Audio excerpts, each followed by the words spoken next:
To master key academy. ഇന്നത്തെ ക്ലാസ്സിൽ നമ്മൾ ഡിസ്കസ് ചെയ്യാൻ പോകുന്നത് എവിഡൻസ്, പിന്നെ സെർച്ചിങ് മെത്തേഡ്സ്, പിന്നെ ഒരു 10 ടൈപ്പ് ഓഫ് പ്രോട്ടോകോൾ സിസ്റ്റംസ് വരുന്നുണ്ട്. നമ്മൾ എങ്ങനെയാണ് ഒരു ക്രൈം സീൻ ഇൻവെസ്റ്റിഗേറ്റ് ചെയ്യേണ്ടത് തുടങ്ങിയ കാര്യങ്ങളാണ് ഇന്നത്തെ ക്ലാസ്സിൽ നമ്മൾ ഡിസ്കസ് ചെയ്യാൻ പോകുന്നത്. ഫസ്റ്റ് ഓഫ് ഓൾ, എന്താണ് എവിഡൻസ് എന്ന് പറയുന്നത്? എവിഡൻസ് എന്ന് വെച്ചാൽ ഒരു ക്രൈം സീനിൽ നിന്ന് നമുക്ക് കിട്ടുന്ന ഒബ്ജക്ട്സ്, അതേപോലെ വിറ്റ്നസ്സുകൾ, ഡോക്യുമെന്റ്സ്, അങ്ങനെയുള്ള എന്തുമാവാം. അതിനെയാണ് നമ്മൾ എന്തെന്ന് വിളിക്കുന്നത്? എവിഡൻസ് എന്ന് പറയുന്നത്. അപ്പോൾ എവിഡൻസ് എന്ന് പറയുന്നത് ഒരു ക്രൈം സീനിൽ നിന്ന് നമുക്ക് ലഭിക്കുന്ന, അതിപ്പോൾ ഒരു ക്രൈം സീനിൽ നിന്ന് തന്നെ ആവണമെന്നില്ല, അത് ചിലപ്പോൾ നമുക്ക് വല്ല ഡോക്യുമെന്റ്സ് റീഡ് ചെയ്യുമ്പോഴായിരിക്കാം. ഡോക്യുമെന്റ്സ് എക്സാമിനേഷൻ ചെയ്യുന്ന സമയത്ത് നമ്മൾ അത് റീഡ് ചെയ്യുന്ന സമയത്താവാം നമുക്ക് അതിൽ നിന്നൊരു എവിഡൻസ് ലഭിക്കുന്നത്. അപ്പം നമുക്ക് അങ്ങനെ കിട്ടുന്ന എന്തിനേയും എവിഡൻസ് എന്ന് പറയാം. അതായത് ആ ഒരു കേസുമായി റിലേറ്റ് ചെയ്ത് വരുന്ന ആ ഒരു ക്രൈം സീനിൽ നിന്ന് ലഭിക്കുന്ന ഇതിനെ പാർട്ടിക്കിൾസിനെ അല്ലെങ്കിൽ അവിടുത്തെ ഒബ്ജക്ട്സിനെ നമുക്ക് എന്ത് വിളിക്കാം? എവിഡൻസ് എന്ന് പറയാം. ഒബ്ജക്ട്സ് എന്ന് പറയുമ്പോൾ വിറ്റ്നസ് ആവാം, റെക്കോർഡ്സ് ആവാം, ഡോക്യുമെന്റ്സ് ആൻഡ് അതർ ഒബ്ജക്ട്സ്, അങ്ങനെയുള്ള എല്ലാ ഒബ്ജക്ട്സിനെയും നമുക്ക് എന്ത് പറയാം? എവിഡൻസ് എന്ന് പറയാം. ഓക്കെ, അപ്പൊ എന്താണ് എവിഡൻസ് എന്ന് പറയുന്നത്? Evidence is anything that you experience or read or data presented to court or jury in proof of the fact in issue and which may include the testimony objects, witness, records, documents and or objects. അതായത് evidence എന്ന് പറഞ്ഞാൽ നമുക്ക് കോർട്ടിൽ submit ചെയ്യുമ്പോൾ അതെന്തായിരിക്കണം? അത് valuable ആയിരിക്കണം. അങ്ങനത്തെ എവിഡൻസിനെയാണ് നമ്മൾ എന്തെന്ന് പറയുന്നത്? അങ്ങനത്തെ ഒബ്ജക്ട്സിനെയാണ് നമ്മൾ എവിഡൻസ് എന്ന് പറയുന്നത്. എവിഡൻസ് എന്ന് വെച്ചാൽ എന്താണെന്ന് വെച്ചാൽ എന്താ പറയാ? എവിഡൻസ് എന്ന് പറയുന്നത് ക്രൈം സീനിൽ നിന്ന് നമുക്ക് ലഭിക്കുന്ന ഒബ്ജക്ട്സിനെ, അത് കോർട്ടിൽ എന്തായിരിക്കണം? വാല്യുബിൾ ആയിരിക്കണം. അങ്ങനത്തെ ഒബ്ജക്ട്സിനെയാണ് നമ്മൾ എന്തെന്ന് പറയുന്നത്? എവിഡൻസ് എന്ന് പറയുന്നത്. ദെൻ എവിഡൻസ് എന്ന് പറയുന്ന വേർഡ് ഡിറൈവ് ചെയ്തിരിക്കുന്നത് ലാറ്റിൻ വേർഡ് ആയിട്ടുള്ള എവിഡൻസിൽ നിന്ന് തന്നെയാണ്. ആൻഡ് എവിഡൻസിനെ forensic scientist classify the evidence in different way according to the scientific way of dealing physical evidence and the biological evidence.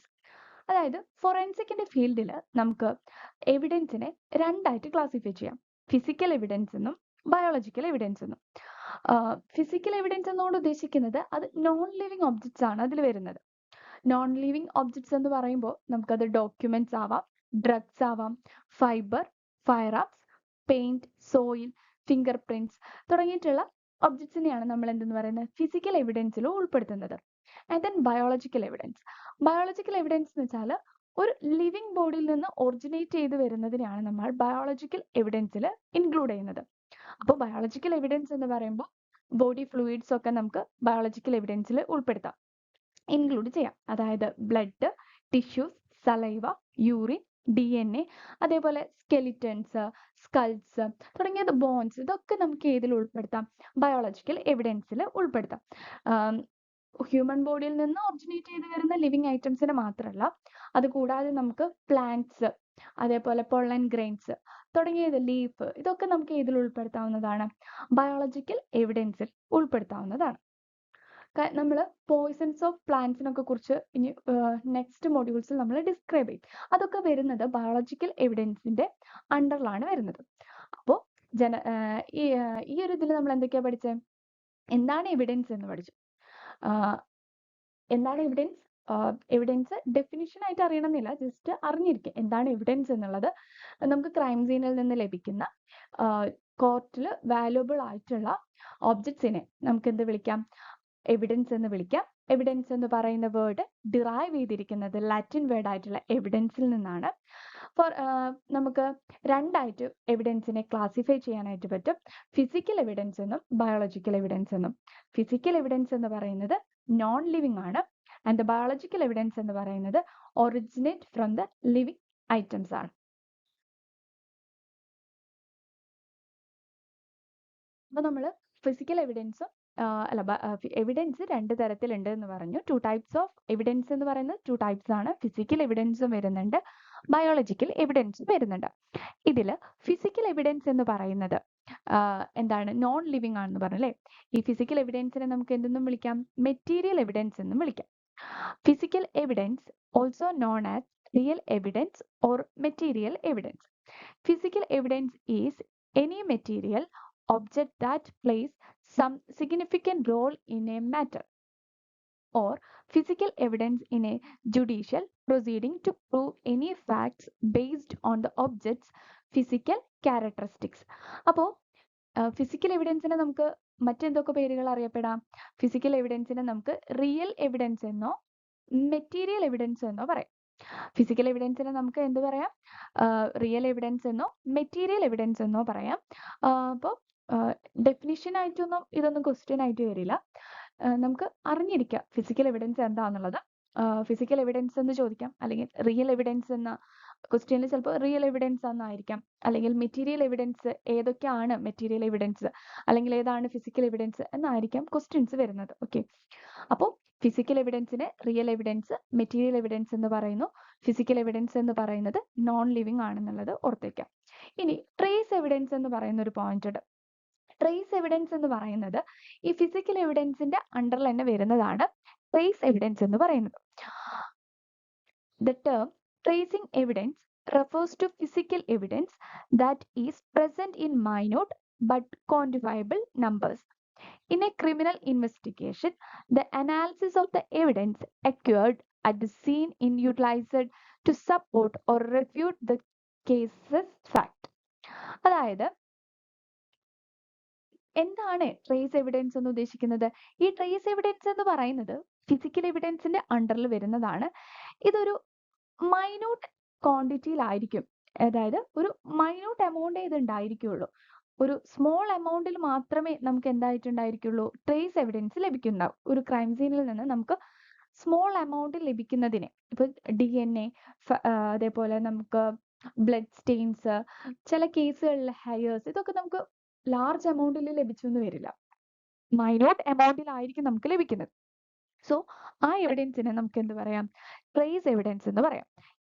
DNA പോലെയുള്ള ട്രേസ് എവിഡൻസ് നമുക്ക് ലഭിച്ചു കഴിഞ്ഞാൽ, ഒരു ക്രൈം സീനിൽ നിന്ന് DNA ഒക്കെ നമുക്ക് മൈന്യൂട്ട് എമൗണ്ടിൽ പോലും ലഭിച്ചാൽ നമുക്ക് എന്ത് ചെയ്യാം? PCR വഴി നമുക്ക് എന്ത് ചെയ്യാൻ പറ്റും? ഈ DNA-നൊക്കെ മൾട്ടിപ്ലൈറ്റ് ചെയ്ത് നമുക്ക് ഒരു റിസൾട്ടിലേക്ക് ലീഡ് ചെയ്യാനായിട്ട് പറ്റും. അപ്പോൾ ട്രേസ് എവിഡൻസും എന്താണ്? വളരെ ഇമ്പോർട്ടൻ്റ് ആണ്. അതൊരു ട്രേസ് എവിഡൻസ് എന്ന് പറയുന്നത് ഫിസിക്കൽ എവിഡൻസിന്റെ അണ്ടറിൽ വരുന്നതാണ്. ആൻഡ് ദെൻ അതൊരു മൈന്യൂട്ട് ക്വാണ്ടിറ്റി ആണ് ഉണ്ടായിരിക്കുക.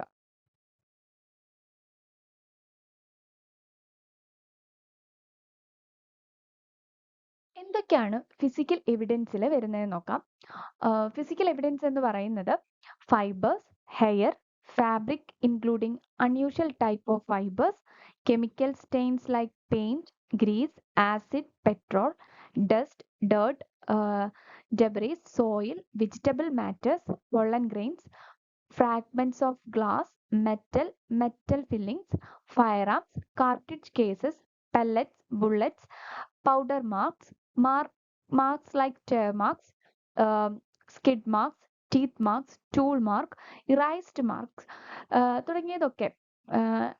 Then fingerprints, palm prints, footprint, shoe print, trace marks, documents, implements or weapons used for committing crime, any particle inadvertently left behind in the crime scene, criminal, such as tool, handkerchiefs, torch, footwear, etc.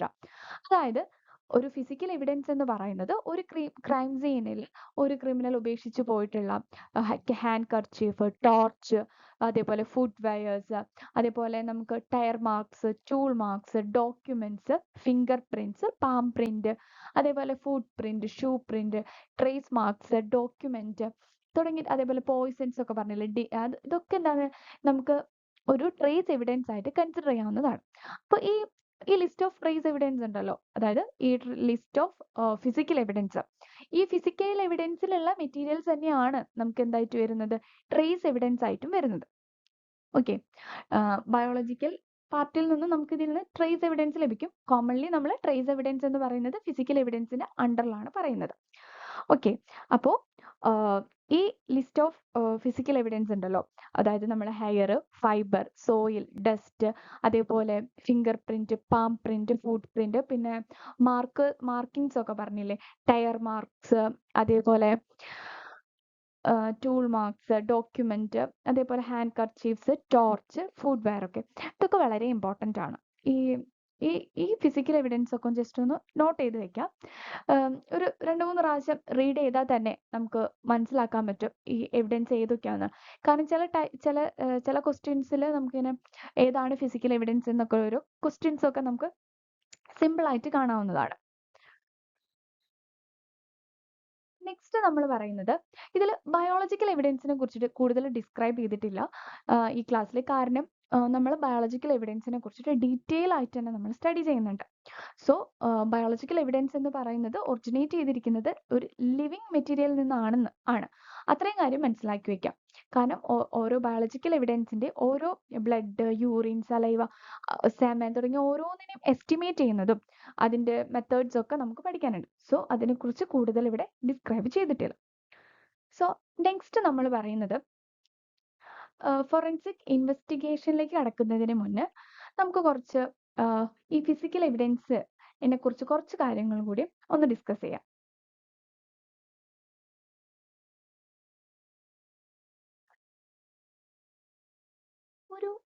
ഒരു physical എവിഡൻസിനെ കുറിച്ച് നമ്മൾ പറയുമ്പോൾ physical എവിഡൻസിന്റെ source അറിഞ്ഞിരിക്കണം. അതായത് ഒരു ഒരു investigation ഓഫീസറായിട്ട് നമ്മളൊരു forensic expert ഒരു ക്രൈം സീനിൽ ചെല്ലുമ്പോൾ ആ ഒരു ഓഫീസർ കൂടുതൽ നോളജബിൾ ആയിരിക്കണം. എവിടെ നിന്നൊക്കെയാണ് ഈ ഫിസിക്കൽ എവിഡൻസിന്റെ ഒരു സോഴ്സ് ഉണ്ടാവാന്ന് അറിഞ്ഞിരിക്കണം.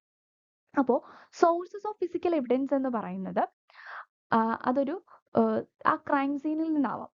ആ സീൻ ഓഫ് ക്രൈമിൽ നിന്ന് നമുക്ക് എവിഡൻസ് ലഭിക്കാം, ഫ്രം ദ വിക്ടിം സൈഡിൽ നിന്നും, from the suspect and his environment. അവിടെ നോക്കി നമുക്ക് എന്ത് ചെയ്യാൻ പറ്റും, അവിടെ നോക്കി ആയിരിക്കാം മെയിൻലി നമുക്ക് ഫിസിക്കൽ എവിഡൻസിന്റെ ഒരു സോഴ്സ് ആയിട്ട് നമ്മൾ കൺസിഡർ ചെയ്യേണ്ടത്. അപ്പോൾ ഫിസിക്കൽ എവിഡൻസിന്റെ മെയിൻ സോഴ്സ് എന്ന് പറയുന്നത് the scene of crime and then victim side and സസ്പെക്റ്റിന്റെയോ എൻവയോൺമെന്റ് ആണ് നമ്മൾ മെയിനായിട്ട് സോഴ്സസ് ഓഫ് ക്രൈംസ് ഒരു ഫിസിക്കൽ എവിഡൻസ് എന്ന് പറയുന്നത്. ദെൻ ഒരു വിക്ടിമിന്റെ സൈഡിൽ നിന്നാണെങ്കിൽ നമുക്ക് എന്തൊക്കെ ഒബ്ജക്ട്സ് അവിടെ നിന്ന് ലഭിക്കാം. അവിടെ നമുക്ക് ഒരു ക്ലോത്തിങ്സോ ഒരു വിക്ടിം ഒരു അസൾട്ടിന് കാരണമായി എന്ന് വിചാരിക്കാം. അങ്ങനെ അല്ലെങ്കിൽ ആൾക്ക് അങ്ങനെ ഒരു ഇതുണ്ടായി, ഒരു അസൾട്ട് നടക്കുകയാണ്.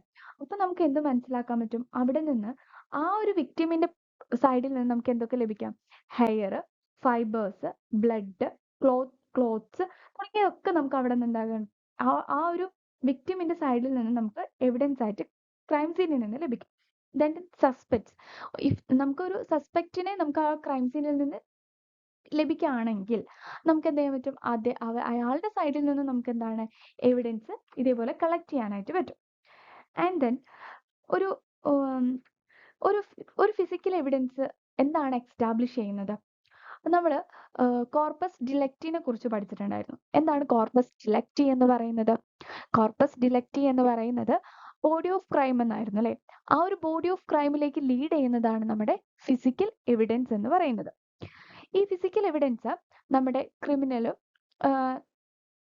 സസ്പെക്റ്റും വിക്ടിമും തമ്മിലുള്ള ഒരു ലിങ്കിങ് ആണ് ഈ ഫിസിക്കൽ എവിഡൻസിൽ മെയിൻലി നമുക്ക് കാണാൻ പറ്റുന്നത്. ആൻഡ് ദെൻ ഈ ഫിസിക്കൽ എവിഡൻസ് അല്ലാതും നമ്മുടെ കോർട്ടിൽ എന്താണ് വാല്യൂബിൾ ആണ്. സോ നമ്മൾ ഒരു ഐ വിറ്റ്നസ് ആണോ ഫിസിക്കൽ എവിഡൻസ് ആണോ മോർ ഇമ്പോർട്ടൻറ്റ് എന്നൊരു ക്വസ്റ്റ്യൻ വന്നാൽ നമ്മൾ ഏതാണ് ചൂസ് ചെയ്യുക? എപ്പോഴും ഫിസിക്കൽ എവിഡൻസ് ആണ് മോർ ഫാക്ച്വൽ എന്ന് പറയുന്നത്. അതായത് ഐ വിറ്റ്നസിന് വേണമെങ്കിൽ എന്താവാം, അത് ഹോസ്റ്റൈൽ ആവാം. ഹോസ്റ്റൈൽ എന്ന് വെച്ചാൽ അദ്ദേഹം പറഞ്ഞ അദ്ദേഹത്തിന്റെ ഒപ്പീനിയൻ അല്ലെങ്കിൽ ആ ഒരു സ്റ്റേറ്റ്മെന്റ് മാറ്റി പറയാം കോർട്ടിൽ വരുമ്പോൾ അല്ലെ. സോ പക്ഷെ ഫിസിക്കൽ എവിഡൻസ് എപ്പോഴും അത് മാറ്റാൻ പറ്റില്ല. ആ ഒരു ഫിസിക്കൽ എവിഡൻസിന്റെ ആ ഒരു എവിഡൻസ് എപ്പോഴും ഫാക്റ്റ് ആയിരിക്കും. അത് എക്സാമിൻ ചെയ്ത റിസൾട്ടും എന്തായിരിക്കും, കൺക്ലൂസീവ് എവിഡൻസ് ആയിട്ട് നമുക്ക് കൺസിഡർ ചെയ്യാവുന്നതാണ്. സോ ഇത്രയും കാര്യങ്ങളെങ്കിലും നമ്മൾ ഒരു ഫിസിക്കൽ എവിഡൻസിനെ കുറിച്ചിട്ട് മനസ്സിലാക്കി വെക്കണം.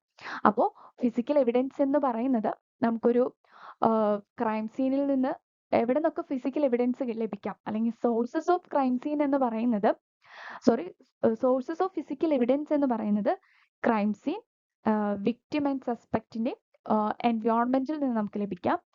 ആൻഡ് ദെൻ കോർപ്പസ് ഡിലക്റ്റിലേക്ക് ലീഡ് ചെയ്യുന്നത് ഏതാണ്? ഈ ഫിസിക്കൽ എവിഡൻസ് ആണ്. പിന്നെ ഫിസിക്കൽ എവിഡൻസ് നമ്മുടെ വിക്ടിമും സസ്പെക്റ്റും തമ്മിലുള്ള ഒരു ലിങ്കിങ് തരുന്നുണ്ട്. എപ്പോഴും ഫിസിക്കൽ എവിഡൻസ് എന്ന് പറയുന്നത് ഫാക്ട്ഫുൾ ആണ്. ഒരു ഐ വിറ്റ്നസിനേക്കാളും മോർ ഇമ്പോർട്ടൻറ്റ് കൊടുക്കുന്ന എപ്പോഴും എവിഡൻസിനായിരിക്കും. ഇതൊക്കെ ജനറൽ ആയിട്ട് നമുക്ക് കുറച്ച് കാര്യങ്ങൾ അറിഞ്ഞിരിക്കേണ്ടതാണ്. നെക്സ്റ്റ് നമുക്ക് ഫോറൻസിക് ഇൻവെസ്റ്റിഗേഷനിലേക്ക് പോവാം. ഫോറൻസിക് ഇൻവെസ്റ്റിഗേഷൻ എന്ന് പറയുമ്പോൾ ഒരു 10 ടൈപ്പ് ഓഫ് പ്രോട്ടോകോൾ ആണ് നമ്മൾ ഒരു ഫോറൻസിക് ഇൻവെസ്റ്റിഗേഷനിൽ ഫോളോ ചെയ്യേണ്ടത്. ഇതിന് ഈ 10 ടൈപ്പ് ഓഫ് ഈ 10 ടൈപ്പും നമ്മളൊരു രണ്ട് കാറ്റഗറൈസ് ചെയ്തിട്ടാണ് പറയാം. സ്റ്റേജ് 1 ക്രൈം സീൻ ഇൻവെസ്റ്റിഗേഷനും സ്റ്റേജ് 2 ലബോറട്ടറി ഇൻവെസ്റ്റിഗേഷനും ആണ് നടക്കുന്നത്. Stage 1 crime scene investigation, stage 2 laboratory investigation. ഇത് രണ്ടും ഇൻക്ലൂഡ് ചെയ്ത് വരുന്ന 10 സ്റ്റെപ്സ് ആണ് ഇവിടെ പറയുന്നത്.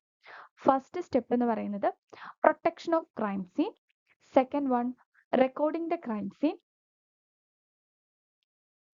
Third one searching of evidence, fourth one collecting of evidence, fifth one packing of evidence, sixth one maintaining of chain of custody, 7 sending packed evidence to the laboratory, analysis of evidence, interpretation of result, 10th reporting of results and expert testimony. ഇത്രയും ഒരു 10 സ്റ്റെപ്പിൽ include ആവുന്നതാണ് എന്തെന്ന് പറയുന്നത് forensic investigation എന്ന് പറയുന്നത്. ഒരു forensic investigator എപ്പോഴും ഈ 10 സ്റ്റെപ്പ് ഫോളോ ചെയ്തിട്ടായിരിക്കും ഇൻവെസ്റ്റിഗേഷൻ നടത്തുന്നത്. First one protection of crime scene, പിന്നെ recording the crime scene, searching of evidence, collecting of evidence, packing of evidence, maintaining of chain of custody, sending packed evidence to the laboratory, analysis of evidence, interpretation of result, reporting of results and expert testimony. ഈ ഒരു 10 step ഉണ്ടല്ലോ, ആ 10 സ്റ്റെപ്പും വളരെ important ആണ്. അത് net എക്സാമിൽ എന്താ പറയുക മാത്സ് കറക്റ്റ് ഓർഡറിലൊക്കെ ആയിട്ട് ചോദിച്ചിട്ടുണ്ട്, കറക്റ്റ് ഓർഡറിലാക്കാനൊക്കെ ചോദിച്ചിട്ടുണ്ട്. സോ ഈ 10 സ്റ്റെപ്സ് വളരെ ഇമ്പോർട്ടൻ്റ് ആണ്.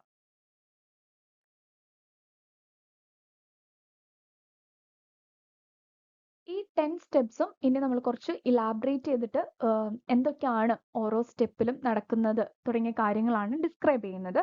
സോ ഇത് അങ്ങനെ മക്കപ്പ് ചെയ്യേണ്ട ഒരു ആവശ്യമില്ല.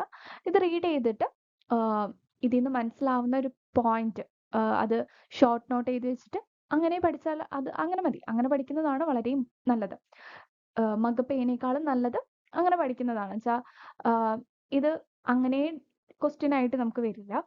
സോ ഇതിൽ കണ്ടന്റ് നമ്മൾ മനസ്സിലാക്കിയിരിക്കുക. നമുക്ക് ഈ ഭാഗത്ത് നിന്ന് എന്ത് ക്വസ്റ്റ്യൻ വന്നാലും നമുക്ക് അറ്റൻഡ് ചെയ്യാൻ പറ്റണം. സോ ഇതൊക്കെ ജസ്റ്റ് ഡിസ്ക്രൈബ് ചെയ്ത് പോവാണ്. ആ സ്റ്റെപ്പുകൾ ഓരോന്നും എന്തൊക്കെയാണ്, അതിൽ ഓരോ പ്രൊസീജിയേഴ്സും എന്താണെന്നൊക്കെയാണ് നമ്മൾ ഡിസ്ക്രൈബ് ചെയ്ത് പോകുന്നത്. Okay, first one protection of crime scene ആണ്. അതിന് തന്നെയാണ് securing and isolating the crime scene എന്നോട് ഉദ്ദേശിക്കുന്നത്. The first officer's responsibility is to preserve and protect the area using barricades and guards to prevent unauthorized access to the area. Sometimes, in serious cases, high-level officers and the press were the potential destroyed of the physical evidence. അതായത് ആരാണ് നമ്മുടെ crime scene secure ചെയ്യേണ്ടത്, protection ചെയ്യണം. First of all നമുക്ക് എന്താ ചെയ്യേണ്ടത്? ഒരു crime സീനെ protect ചെയ്യണം. ആ ഒരു ക്രൈം സീനെ പ്രൊട്ടക്ട് ചെയ്യേണ്ട ഒരു ഫസ്റ്റ് റെസ്പോണ്ടിങ് ഓഫീസർ, അതായത് പോലീസ് ഓഫീസേഴ്സ് ആയിരിക്കാം. ആ ക്രൈം സീനിലേക്ക് ഒരു ക്രൈം സീൻ നടന്നു കഴിഞ്ഞാൽ അവിടെ ആദ്യം എത്തുന്നത് പോലീസ് ഓഫീസേഴ്സ് ആണ്. ആ ഒരു പോലീസ് ഓഫീസേഴ്സ് ആയിരിക്കണം നമ്മുടെ ക്രൈം സീൻ പ്രൊട്ടക്ട് ചെയ്യേണ്ടത്. ആ ക്രൈം സീൻ പ്രൊട്ടക്ട് ചെയ്യുന്നത് എങ്ങനെയൊക്കെ ആവാം? ബാരിക്കേഡ് യൂസ് ചെയ്യാം, യൂസിങ് ബാരിക്കേഡ്സ് ഓർ ഗാർഡ്സിനൊക്കെ വെച്ചിട്ട് നമുക്ക് എന്ത് ചെയ്യാം? ആ ക്രൈം സീനെ നമുക്ക് പ്രിവെന്റ് ചെയ്യാം. സീരിയസ് കേസസ് ആണെങ്കിൽ even if higher police officers കൂടി ഉണ്ടെങ്കിൽ കൂടി നമ്മൾ എന്ത് ചെയ്ത് പ്രസ്സിനെയോ ലിമിറ്റഡ് ആക്സസ് ആയിരിക്കണം. പ്രസ്സിനെ ഒന്നും നമ്മൾ ഒരിക്കലും ക്രൈം സീനിലേക്ക് കടത്തിവിടരുത്. കാരണം എന്താണ്? നമ്മുടെ എവിഡൻസ് എപ്പോഴും കണ്ടാമിനേറ്റ് ആവാനുള്ള ചാൻസസ് ഉണ്ട്. സോ ഒരു ഹൈ ലെവൽ ഓഫീസർ ആയാൽ പോലും ലിമിറ്റഡ് ആക്സസ് ആയിരിക്കണം ആ ഒരു ക്രൈം സീനിലേക്ക് പ്രൊവൈഡ് ചെയ്യേണ്ടത്. സോ ഫസ്റ്റ് സ്റ്റെപ്പ് എന്ന് പറയുന്നത് നമ്മൾ എന്ത് ചെയ്തു, പ്രൊട്ടക്ഷൻ ആണ്. ഫസ്റ്റ് സ്റ്റെപ്പ് എന്ന് പറഞ്ഞാൽ എന്താണ്, നമ്മൾ ആ ക്രൈം സീനെ പ്രൊട്ടക്ട് ചെയ്തു. സെക്കൻഡ് സ്റ്റെപ്പ് എന്ന് പറയുന്നത് റെക്കോർഡിന്റെ ക്രൈം സീൻ ആണ്. നമ്മൾ ക്രൈം സീൻ പ്രൊട്ടക്ട് ചെയ്തു കഴിഞ്ഞു. പ്രൊട്ടക്ട് ചെയ്ത ക്രൈം സീനിൽ നിന്ന് നമുക്കിനി റെക്കോർഡ് ചെയ്യണം. റെക്കോർഡ് ചെയ്യാനുള്ള മാർഗങ്ങൾ എന്ന് പറയുന്നത് 3 മെത്തേഡ്സ് ആണ് നമ്മൾ റെക്കോർഡ്സിന് യൂസ് ചെയ്യുന്നത്: നോട്ട്സ്, ഫോട്ടോഗ്രാഫി ആൻഡ് സ്കെച്ചസ്. ഈ ഒരു 3 മെത്തേഡിന്റെ ഇമ്പോർട്ടൻസ് എന്ന് വെച്ചാൽ, അതായത് നമ്മളൊരു ക്രൈം സീനിലെത്തി ക്രൈം സീനെ പ്രൊട്ടക്ട് ചെയ്ത് കഴിഞ്ഞു, ആൻഡ് ദെൻ നമ്മൾ ചെയ്യേണ്ടത് എന്താണ്, ഡോക്യുമെന്റേഷൻ ചെയ്യണം. ഡോക്യുമെന്റേഷൻ എന്ന് പറയുന്നത് വളരെ ഇമ്പോർട്ടൻ്റ് ആണ്. നമ്മുടെ ട്രയൽ സെക്ഷൻസിൽ, കോർട്ടിൽ ട്രയൽ സെക്ഷൻസിലും ആൻഡ് ദെൻ ഫ്യൂച്ചർ ആയിട്ടുള്ള ഫർദർ വരുന്ന ഇൻവെസ്റ്റിഗേഷൻ പ്രോസസ്സിലും നമുക്ക് ഈ റെക്കോർഡിംഗ് ഓഫ് ഡോക്യുമെന്റ്സിന് വളരെ ഇമ്പോർട്ടൻസ് ഉണ്ട്. ഓരോ എവിഡൻസിന്റെയും ലൊക്കേഷനും ആ ഒരു ക്രൈം നടന്നതിന്റെ ഒരു ആക്ച്വൽ ടൈം തുടങ്ങിയ കാര്യങ്ങളൊക്കെ നമുക്ക് അറിയണമെങ്കിൽ ഈ ഒരു റെക്കോർഡിംഗ് ഇമ്പോർട്ടൻ്റ് ആണ്. ഈ റെക്കോർഡിംഗ് ചെയ്യാനായിട്ട് നമ്മൾ 3 മെത്തേഡ്സ് ആണ് യൂസ് ചെയ്യുന്നത്: നോട്ട്സ്, ഫോട്ടോഗ്രാഫി ആൻഡ് സ്കെച്ചസ്. ഇതിൽ നോട്ട്സ് എന്ന് പറയുന്നതിൽ മെയിൻലി ഇൻക്ലൂഡ് ചെയ്യുന്നത്, നമ്മൾ അവിടെ ഏതൊക്കെ ഓഫീസേഴ്സ് ഉണ്ട്, ഓരോ ഓഫീസേഴ്സിനും എന്തൊക്കെ ടാസ്കുകളാണ് അസൈൻ ചെയ്തിരിക്കുന്നത്, ആൻഡ് ദെൻ ഐ വിറ്റ്നസ്സുകൾ ഉണ്ടെങ്കിൽ ഐ വിറ്റ്നസിന്റെ നമ്മൾ ഓഡിയോ റെക്കോർഡ്സ് എടുക്കാം. ആൻഡ് ദെൻ ഓരോ ഓഫീസേഴ്സ്, ഇപ്പോൾ ഫോറൻസിക് ഓഫീസേഴ്സ് വന്നിട്ടുണ്ടെങ്കിൽ ആ ഫോറൻസിക് ഓഫീസേഴ്സ് ഏതൊക്കെ ഡീൽ ചെയ്യുന്നു, ഓരോരുത്തരും നെയിം മെൻഷൻ ചെയ്തിട്ട് ഓരോരുത്തരും ഇന്നതൊക്കെയാണ് അവർക്ക് ടാസ്കുകൾ അസൈൻ ചെയ്തിരുന്നത്. ആൻഡ് ദെൻ ആ ഒരു എവിഡൻസിന്റെ ഒക്കെ ഒരു ലൊക്കേഷൻ, ആൻഡ് ദെൻ ക്രൈം നടക്കുന്ന പ്ലേസ് എവിടെയാണ്, ടൈം, ഡേറ്റ് തുടങ്ങിയ എല്ലാ കാര്യങ്ങളും എന്ത് ചെയ്യണം, ആ നോട്ടിൽ മെൻഷൻ ചെയ്തിരിക്കണം. ആൻഡ് ദെൻ ഫോട്ടോഗ്രാഫി എന്ന് പറയുന്നത് മറ്റൊരു ഇമ്പോർട്ടൻ്റ് ആയിട്ടുള്ള ഒരു മെത്തേഡാണ് ഡോക്യുമെന്റേഷനിൽ. അതായത് നമ്മൾ before collecting the evidence collect ചെയ്യുന്നതിന് മുന്നേ തന്നെ നമ്മൾ എന്ത് ചെയ്യണം, ഒരു ഫോട്ടോഗ്രാഫി ഡോക്യുമെന്റ് ചെയ്തിരിക്കണം. അതായത് ഫോട്ടോഗ്രാഫി എടുത്ത് നമ്മൾ ആ ഒരു ക്രൈം സീനിന്റെ ഫോട്ടോഗ്രാഫി നമ്മൾ എടുത്തിരിക്കണം. ഫോട്ടോഗ്രാഫി എടുക്കുന്നതിന്റെ മെയിൻ ഉദ്ദേശം എന്ന് പറയുന്നത്, നമുക്കൊരു റീകൺസ്ട്രക്ഷൻ പ്രോസസ്സ് വരുമ്പോൾ ക്രൈം സീനെ റീകൺസ്ട്രക്ട് ചെയ്യാൻ നമ്മളെ ഏറ്റവും കൂടുതൽ ഹെൽപ്പ് ചെയ്യുന്നത് ഈ ഫോട്ടോഗ്രാഫി മെത്തേഡാണ്. സോ ആൻഡ് ദെൻ നമുക്ക് ഓരോ എവിഡൻസും എവിടെയൊക്കെയാണ് കിടന്നതെന്ന് ഫർദർ ഇൻവെസ്റ്റിഗേഷൻ പ്രോസസ്സിൽ നമുക്ക് ആവശ്യമായിട്ട് വരുമ്പോഴും ഈ ഫോട്ടോഗ്രാഫി ആണ് ഇമ്പോർട്ടൻ്റ് ആയിട്ട് വരുന്നത്. അപ്പോൾ എപ്പോഴും നമ്മൾ എവിഡൻസ് കളക്ട് ചെയ്യുന്നതിന് മുന്നേ വേണം ഫോട്ടോഗ്രാഫി ചെയ്യാനായിട്ട്. ആൻഡ് ദെൻ സ്കെച്ചസ് എന്ന് പറയുമ്പോൾ നമ്മളൊരു റഫ് സ്കെച്ച് ആണ് കൊടുക്കുന്നത്.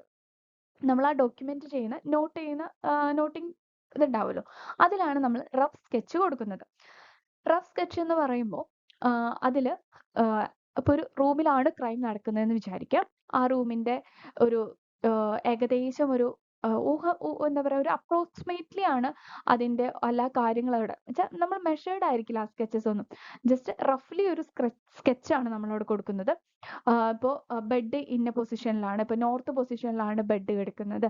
ആൻഡ് ദെൻ അവിടുത്തെ ബുക്സ് ഒക്കെ കൊളാപ്സ് ആയിട്ട് കിടക്കായിരുന്നു.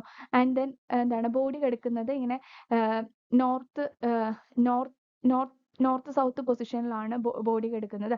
അങ്ങനെ ഒരു റഫ് സ്കെച്ച് കൊടുക്കും. ഇങ്ങനെ ഒരു എന്താണ് ഒരു റഫ് സ്കെച്ച്, നമ്മൾ സാധാ ഒരു റഫ് സ്കെച്ച് വരയ്ക്കില്ലേ, അതേപോലെ. അതായത് ഇതിപ്പോ ഒരു റൂമാണെന്ന് കൺസിഡർ ചെയ്യാം. ഈ ഒരു റൂമില് ഇങ്ങനെയാണ് ബോഡി കിടക്കുന്നത്. ഇവിടെ ഇങ്ങനെ ഒരു പൊസിഷനിൽ ഒരു ടേബിൾ ഉണ്ട്, അവിടെ കുറെ ബുക്സ് ഉണ്ട്. അങ്ങനെ കണ്ട് ഒരു റഫ് സ്കെച്ച് കൊടുക്കുന്നതിനെയാണ് നമ്മൾ എന്തെന്ന് പറയുന്നത്, സ്കെച്ചസിൽ ഇൻക്ലൂഡ് ചെയ്യുന്നത്. ഇത് കൂടാതെ ചില ഇമ്പോർട്ടൻറ്റ് കേസസിൽ നമ്മൾ വീഡിയോഗ്രാഫി കൂടി ഇൻക്ലൂഡ് ചെയ്യാറുണ്ട് ഡോക്യുമെന്റേഷൻ ചെയ്യാനായിട്ട്. ഓക്കെ, അപ്പൊ നമ്മൾ ഡോക്യുമെന്റേഷൻ പ്രോസസ്സിൽ ഇതിൽ ഏതെങ്കിലും ഒരെണ്ണം ചെയ്യാം എന്നുള്ളതല്ല. നമ്മൾ ഡോക്യുമെന്റേഷൻ ചെയ്യുമ്പോൾ 3 നമ്മൾ ഇൻക്ലൂഡ് ചെയ്യും. നോട്ട്സ് ഉണ്ടായിരിക്കും, ഫോട്ടോഗ്രാഫി ഉണ്ടായിരിക്കും, ആൻഡ് ദെൻ നോട്ട്സ് ഉണ്ടായിരിക്കും, ഫോട്ടോഗ്രാഫി ഉണ്ടായിരിക്കും, സ്കെച്ചസും എന്തായിരിക്കും ഇതിൽ ഇൻക്ലൂഡഡ് ആയിരിക്കും. നെക്സ്റ്റ് പറയുന്നത് സെർച്ചിങ് ഓഫ് എവിഡൻസ്. മൂന്നാം സ്റ്റെപ്പാണ് പറയുന്നത് സെർച്ചിങ് ഓഫ് എവിഡൻസ്. ഫസ്റ്റ് നമ്മൾ സെക്യൂർ ചെയ്തു. സെക്കൻഡ് സ്റ്റെപ്പിൽ നമ്മൾ എന്ത് ചെയ്തു, നമ്മൾ ഡോക്യുമെന്റ് ചെയ്തു എവിഡൻസിനെ. And then searching of evidence ആണ്. സെർച്ചിങ് ഓഫ് എവിഡൻസ് എന്ന് പറയുന്നത് അതൊരു സ്കെച്ചിങ് കഴിഞ്ഞിട്ട് പിന്നീട് വരുന്ന ഒരു സ്റ്റെപ്പാണ്. അതായത് നമ്മുടെ ഡോക്യുമെന്റേഷൻ കഴിഞ്ഞിട്ട് നെക്സ്റ്റ് വരുന്ന ഒരു സ്റ്റെപ്പാണ് സെർച്ചിങ് ഓഫ് എവിഡൻസ് എന്ന് പറയുന്നത്. സെർച്ച് ചെയ്യാനായിട്ട് നമുക്ക് കുറച്ച് പാറ്റേൺസ് ഉണ്ട്. ആ ഒരു പാറ്റേണിൽ മാത്രമേ നമ്മൾ എന്ത് ചെയ്യുള്ളൂ, എപ്പോഴും ആ ഒരു പാറ്റേൺ അനുസരിച്ചിട്ടാണ് നമ്മൾ എപ്പോഴും എന്ത് ചെയ്യുന്നത്, ക്രൈം സീനിൽ ഇൻവെസ്റ്റിഗേഷൻ നടത്തുന്നത്. അല്ലാതെ റാൻഡം ആയിട്ട് നമുക്ക് ഫിസിക്കൽ എവിഡൻസിനെ കളക്ട് ചെയ്യാനായിട്ട് പാടില്ല. ഒരു ഫോറൻസിക് ഓഫീസർ എപ്പോഴും എന്തായിരിക്കണം, എപ്പോഴും ഒരു ഈ 10 സ്റ്റെപ്പ് ഓഫ് പ്രോട്ടോകോളിന് അണ്ടറിലായിരിക്കും വർക്ക് ചെയ്യുന്നത്. സോ സെർച്ച് ചെയ്യേണ്ട മെത്തേഡ് എന്ന് പറയുന്നത് ഒരു five type of searching methods ആണ് പറയുന്നത്. First one line or strip method ആണ് പറയുന്നത്. ലൈൻ ഓർ സ്ട്രിപ്പ് മെത്തേഡിൽ പറയുന്നത് walk a path from one end of the crime scene to the other side of the room area and then return to the direction from where you first standed, useful for the large area and outdoor scenes. അതായത് strip method or line method എന്ന് പറയുന്നത്, pictures ഞാൻ next സ്ലൈഡ്സിൽ കൊടുത്തിട്ടുണ്ട്. Line or strip method എന്നുകൊണ്ട് ഉദ്ദേശിക്കുന്നത് എന്താണ്, നമ്മൾ ലൈനായിട്ട്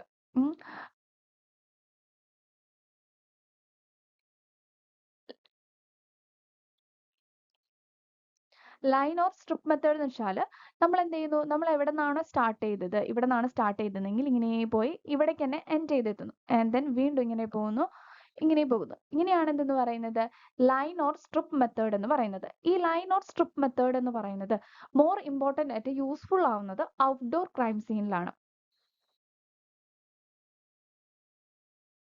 ലൈൻ ഓർ സ്ട്രിപ്പ് മെത്തേഡ് എന്ന് പറയുന്നത് ലാർജ് ആൻഡ് ഔട്ട്ഡോർ ക്രൈം സീനിലായിരിക്കും നമ്മൾ മെയിൻലി യൂസ് ചെയ്യുന്നത്. നെക്സ്റ്റ് പറയുന്നത് ഗ്രിഡ് മെത്തേഡ് ആണ്. It is best for large crime scene such as field. It is basically a double line search where searcher moves from one end of the area to the other. പിന്നെ നമുക്കുള്ളതാണ് grid method എന്ന് പറയുന്നത്. Next പറയുന്നത് wheel or ray method ആണ്. Best for small and circular crime scenes. സ്മോളോ circular crime scene ആണ് നമുക്ക് wheel or ray method കൂടുതലും use ചെയ്യുന്നത് നമ്മൾ. ഇവിടെ the searcher gather at the center and processed outward along radii. അതായത് നമ്മൾ പുറത്തേക്ക് പോകുന്ന രീതിയിലായിരിക്കും, അതായത് ഒരു സർക്കുലർ ആയിട്ടായിരിക്കും അല്ലെങ്കിൽ ഒരു വീല് പോലെ ആയിരിക്കും ഇവിടെ ഇൻവെസ്റ്റിഗേഷൻ നടക്കുന്നത്. Then spiral method. Spiral method, it is the best used where there are no physical barriers. The searcher examines the area for evidence in the ever wending circle from the position of the center or core of crime scene and then move into the outward direction. അതായത് ഒരു wheel പോലെ ഉള്ളിൽ നിന്ന് പുറത്തേക്ക് പോകുന്ന പോലെ ഇങ്ങനെ circular ചെയ്ത് പോകുന്നതിനാണ് സ്പൈറൽ മെത്തേഡ് എന്ന് പറയുന്നത്. And then zone method. Zone method എന്ന് പറയുന്നത് എന്താണ്, zone method most effective in house or building. The area is divided into 4 quadrants, squares and then examined using previously described methods. അതായത് അങ്ങനെ ഒരു 5 methods ആണ് നമ്മളിവിടെ പറയുന്നത്. അപ്പോൾ ഈ 5 മെത്തേഡ്സിന്റെ പിക്ചേഴ്സും കൂടി കണ്ടു കഴിഞ്ഞാൽ കൂടുതൽ നമുക്ക് മനസ്സിലാക്കും. ഇതാണ് പിക്ചർ വരുന്നത്, ഓരോ സെർച്ചിങ് മെത്തേഡ്സിന്റെയും പിക്ചർ വരുന്നത്. ആൻഡ് ദെൻ ഇതാണ് സ്ട്രിപ്പ് ഓർ ലൈൻ സെർച്ച് എന്ന് പറയുന്നത്. ഒരു ഓഫീസർ ഈ എൻഡിൽ നിന്ന് ഒരു സ്റ്റാർട്ടിംഗ് പോയിന്റിൽ നിന്ന് സ്റ്റാർട്ട് ചെയ്ത് ഇങ്ങോട്ട് വരുന്നു. ആൻഡ് ദെൻ ഹീസ് ഇതിലെ എൻറ്റർ ചെയ്ത് ഇപ്പുറത്തേക്ക് സ്റ്റാർട്ട് ചെയ്ത് ഇങ്ങനെ ക്രൈം സീൻ മൊത്തം കവർ ചെയ്യും. അതേപോലെ സെക്കൻഡ് ഓഫീസർ ഇതിലെ എൻറ്റർ ചെയ്ത് ഇങ്ങോട്ട് വരുന്നു. ആൻഡ് ദെൻ ഫസ്റ്റ് ഓഫീസറിനെ കവർ ചെയ്തിട്ടായിരിക്കും ഇപ്പുറത്തേക്ക് പോകും. ആൻഡ് ദെൻ അതാണ് എന്തെന്ന് പറയുന്നത്, സ്ട്രിപ്പ് ഓർ ലൈൻ മെത്തേഡ് എന്ന് പറയുന്നത്. ഈ സ്ട്രിപ്പ് ഓർ ലൈൻ മെത്തേഡ് നമ്മൾ മെയിൻലി യൂസ് ചെയ്യുന്നത് ഔട്ട്ഡോർ ക്രൈം സീനിലായിരിക്കും. And then grid search. Grid search എന്ന് പറയുമ്പോൾ നമ്മൾ ഫസ്റ്റ് സ്റ്റാർട്ട് ചെയ്യുന്നത് ഈ ഒരു പോയിന്റിൽ നിന്നാണ്. സ്റ്റാർട്ട് ചെയ്തു, ഇതിലേ സ്റ്റാർട്ട് ചെയ്ത് ഈ കേഴ്സർ മൂവ് ചെയ്യുന്നത് പോലെ നോക്കാം. ജസ്റ്റ് ഇതിലേ ഇങ്ങനെ സെർച്ച് ചെയ്ത് എവിഡൻസിന് വേണ്ടി സെർച്ച് ചെയ്യുന്ന പാറ്റേൺ ആണ് പറയുന്നത്. ആൻഡ് ദെൻ ഈ ഒരു എൻഡിൽ എത്തി കഴിയുമ്പോൾ എന്ത് ചെയ്യുന്നു, ദെൻ ഡൗൺവേർഡ്സ് വരുന്നു. ഇങ്ങനെ ഡൗൺവേർഡ്സിൽ വന്നിട്ട് നമ്മൾ എവിടെയാണോ സ്റ്റാർട്ട് ചെയ്തത് അതിൻ്റെ ആ ഒരു പൊസിഷനിലല്ല നമ്മൾ വന്ന് എൻഡ് ചെയ്യുന്നു. ഇതാണ് ഗ്രിഡ് സെർച്ച് മെത്തേഡ് എന്ന് പറയുന്നത്. ഗ്രിഡ് സെർച്ച് മെത്തേഡ് നമ്മൾ എപ്പോഴും യൂസ് ചെയ്യുന്നത് ലാർജ് ക്രൈം സീനിൽ തന്നെയാണ് യൂസ് ചെയ്യുന്നത്. And then spiral search method ആണ് പറയുന്നത്. സ്പൈറൽ സെർച്ച് മെത്തേഡ് എന്ന് പറയുമ്പോൾ നമ്മൾ ഔട്ട്വേർഡ്സിൽ നിന്ന് ഇൻസൈഡിൽ നിന്ന് ഔട്ട്വേർഡ്സിലേക്കാണ് എപ്പോഴും നമ്മൾ സെർച്ച് ചെയ്യുന്നത്. ഇങ്ങനെ ഒരു സ്പൈറൽ പോലെ സെന്ററിൽ നിന്ന് നമ്മൾ പുറത്തേക്ക് പോകുന്ന രീതിയിലായിരിക്കും എപ്പോഴും നമ്മൾ എന്ത് ചെയ്യുന്നത്, ക്രൈം സീൻ ഇൻവെസ്റ്റിഗേറ്റ് ചെയ്യുന്നത്. And then wheel or ray search എന്ന് പറയുന്നത് ഒരു വീല് പോലെ ആയിരിക്കും നമ്മൾ സെർച്ച് ചെയ്യുക. അതായത് ഇൻവെസ്റ്റിഗേഷൻ ഓഫീസർ നിൽക്കുന്നത് ഈ സെന്റർ പോയിന്റിലായിരിക്കും. ഈ സെന്റർ പോയിന്റിൽ നിന്ന് സ്ട്രെയിറ്റ് സെർച്ച് ചെയ്യും. ആൻഡ് ദെൻ ഈ ഓരോ വീല് കാണിക്കുന്ന പോയിന്റില്ലേ, ആ ഒരു പോയിന്റിലേക്ക് മാത്രമായിരിക്കും സെർച്ചിങ് ലീഡ് ചെയ്യുന്നത്. ഈ ഏരോ കാണിച്ചിരിക്കുന്ന പൊസിഷനിലേക്ക് മാത്രമായിരിക്കും ഇവിടെ ഇൻവെസ്റ്റിഗേഷൻ നടക്കുന്നത്, എവിഡൻസിന് വേണ്ടിയിട്ട് സെർച്ച് ചെയ്യുന്നത്.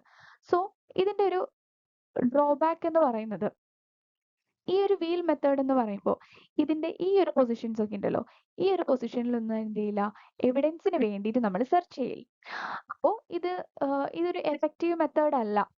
നമുക്ക് ഒരു എവിഡൻസ് കളക്ട് ചെയ്യാൻ ഒരു എഫക്റ്റീവ് സെർച്ചിങ് മെത്തേഡ് അല്ല. കാരണം ഈ ഒരു മെത്തേഡിൽ ഈ വീൽ മെത്തേഡിൽ നമുക്ക് എവിഡൻസ് ലോസ് ആവാനുള്ള ചാൻസസ് കൂടുതലാണ്. ആൻഡ് ദെൻ ഫിഫ്ത്ത് വണ്ണിൽ നോക്കുമ്പോൾ ഇതാണ് നമ്മുടെ സോൺ സെർച്ച് മെത്തേഡ് എന്ന് പറയുന്നത്. അതായത് ഒരു ബിൽഡിങ്ങോ ഈവൻ ഇൻ ഔട്ട്ഡോർ ക്രൈം സീനിൽ വരെ, ഇമ്പോർട്ടൻ്റ് ആയിട്ടുള്ള ഔട്ട്ഡോർ ക്രൈം സീനിൽ വരെ നമ്മൾ യൂസ് ചെയ്യുന്നത് ഈ സോൺ സെർച്ച് മെത്തേഡാണ്. സോ ഇങ്ങനെ ഈ സ്ക്വയർ ആയിരിക്കുന്ന ഒരു സെർച്ചിങ് നമ്മുടെ ഏരിയ, അതിനെ നമ്മൾ എന്താവുന്നു 4 സോൺ ആക്കിയിട്ട് ഡിവൈഡ് ചെയ്യുന്നു. ആൻഡ് ദെൻ ഓരോ സോണിനെയും വീണ്ടും 4 ഡിഫറെൻറ്റ് സോൺ ആക്കുന്നു. ആൻഡ് ദെൻ ഓരോ സോണിൽ ഡിഫറെൻറ്റ് ഓഫീസേഴ്സ് എന്ത് ചെയ്യുന്നു, എവിഡൻസിന് വേണ്ടിയിട്ട് ഇൻവെസ്റ്റിഗേറ്റ് ചെയ്യുന്നു.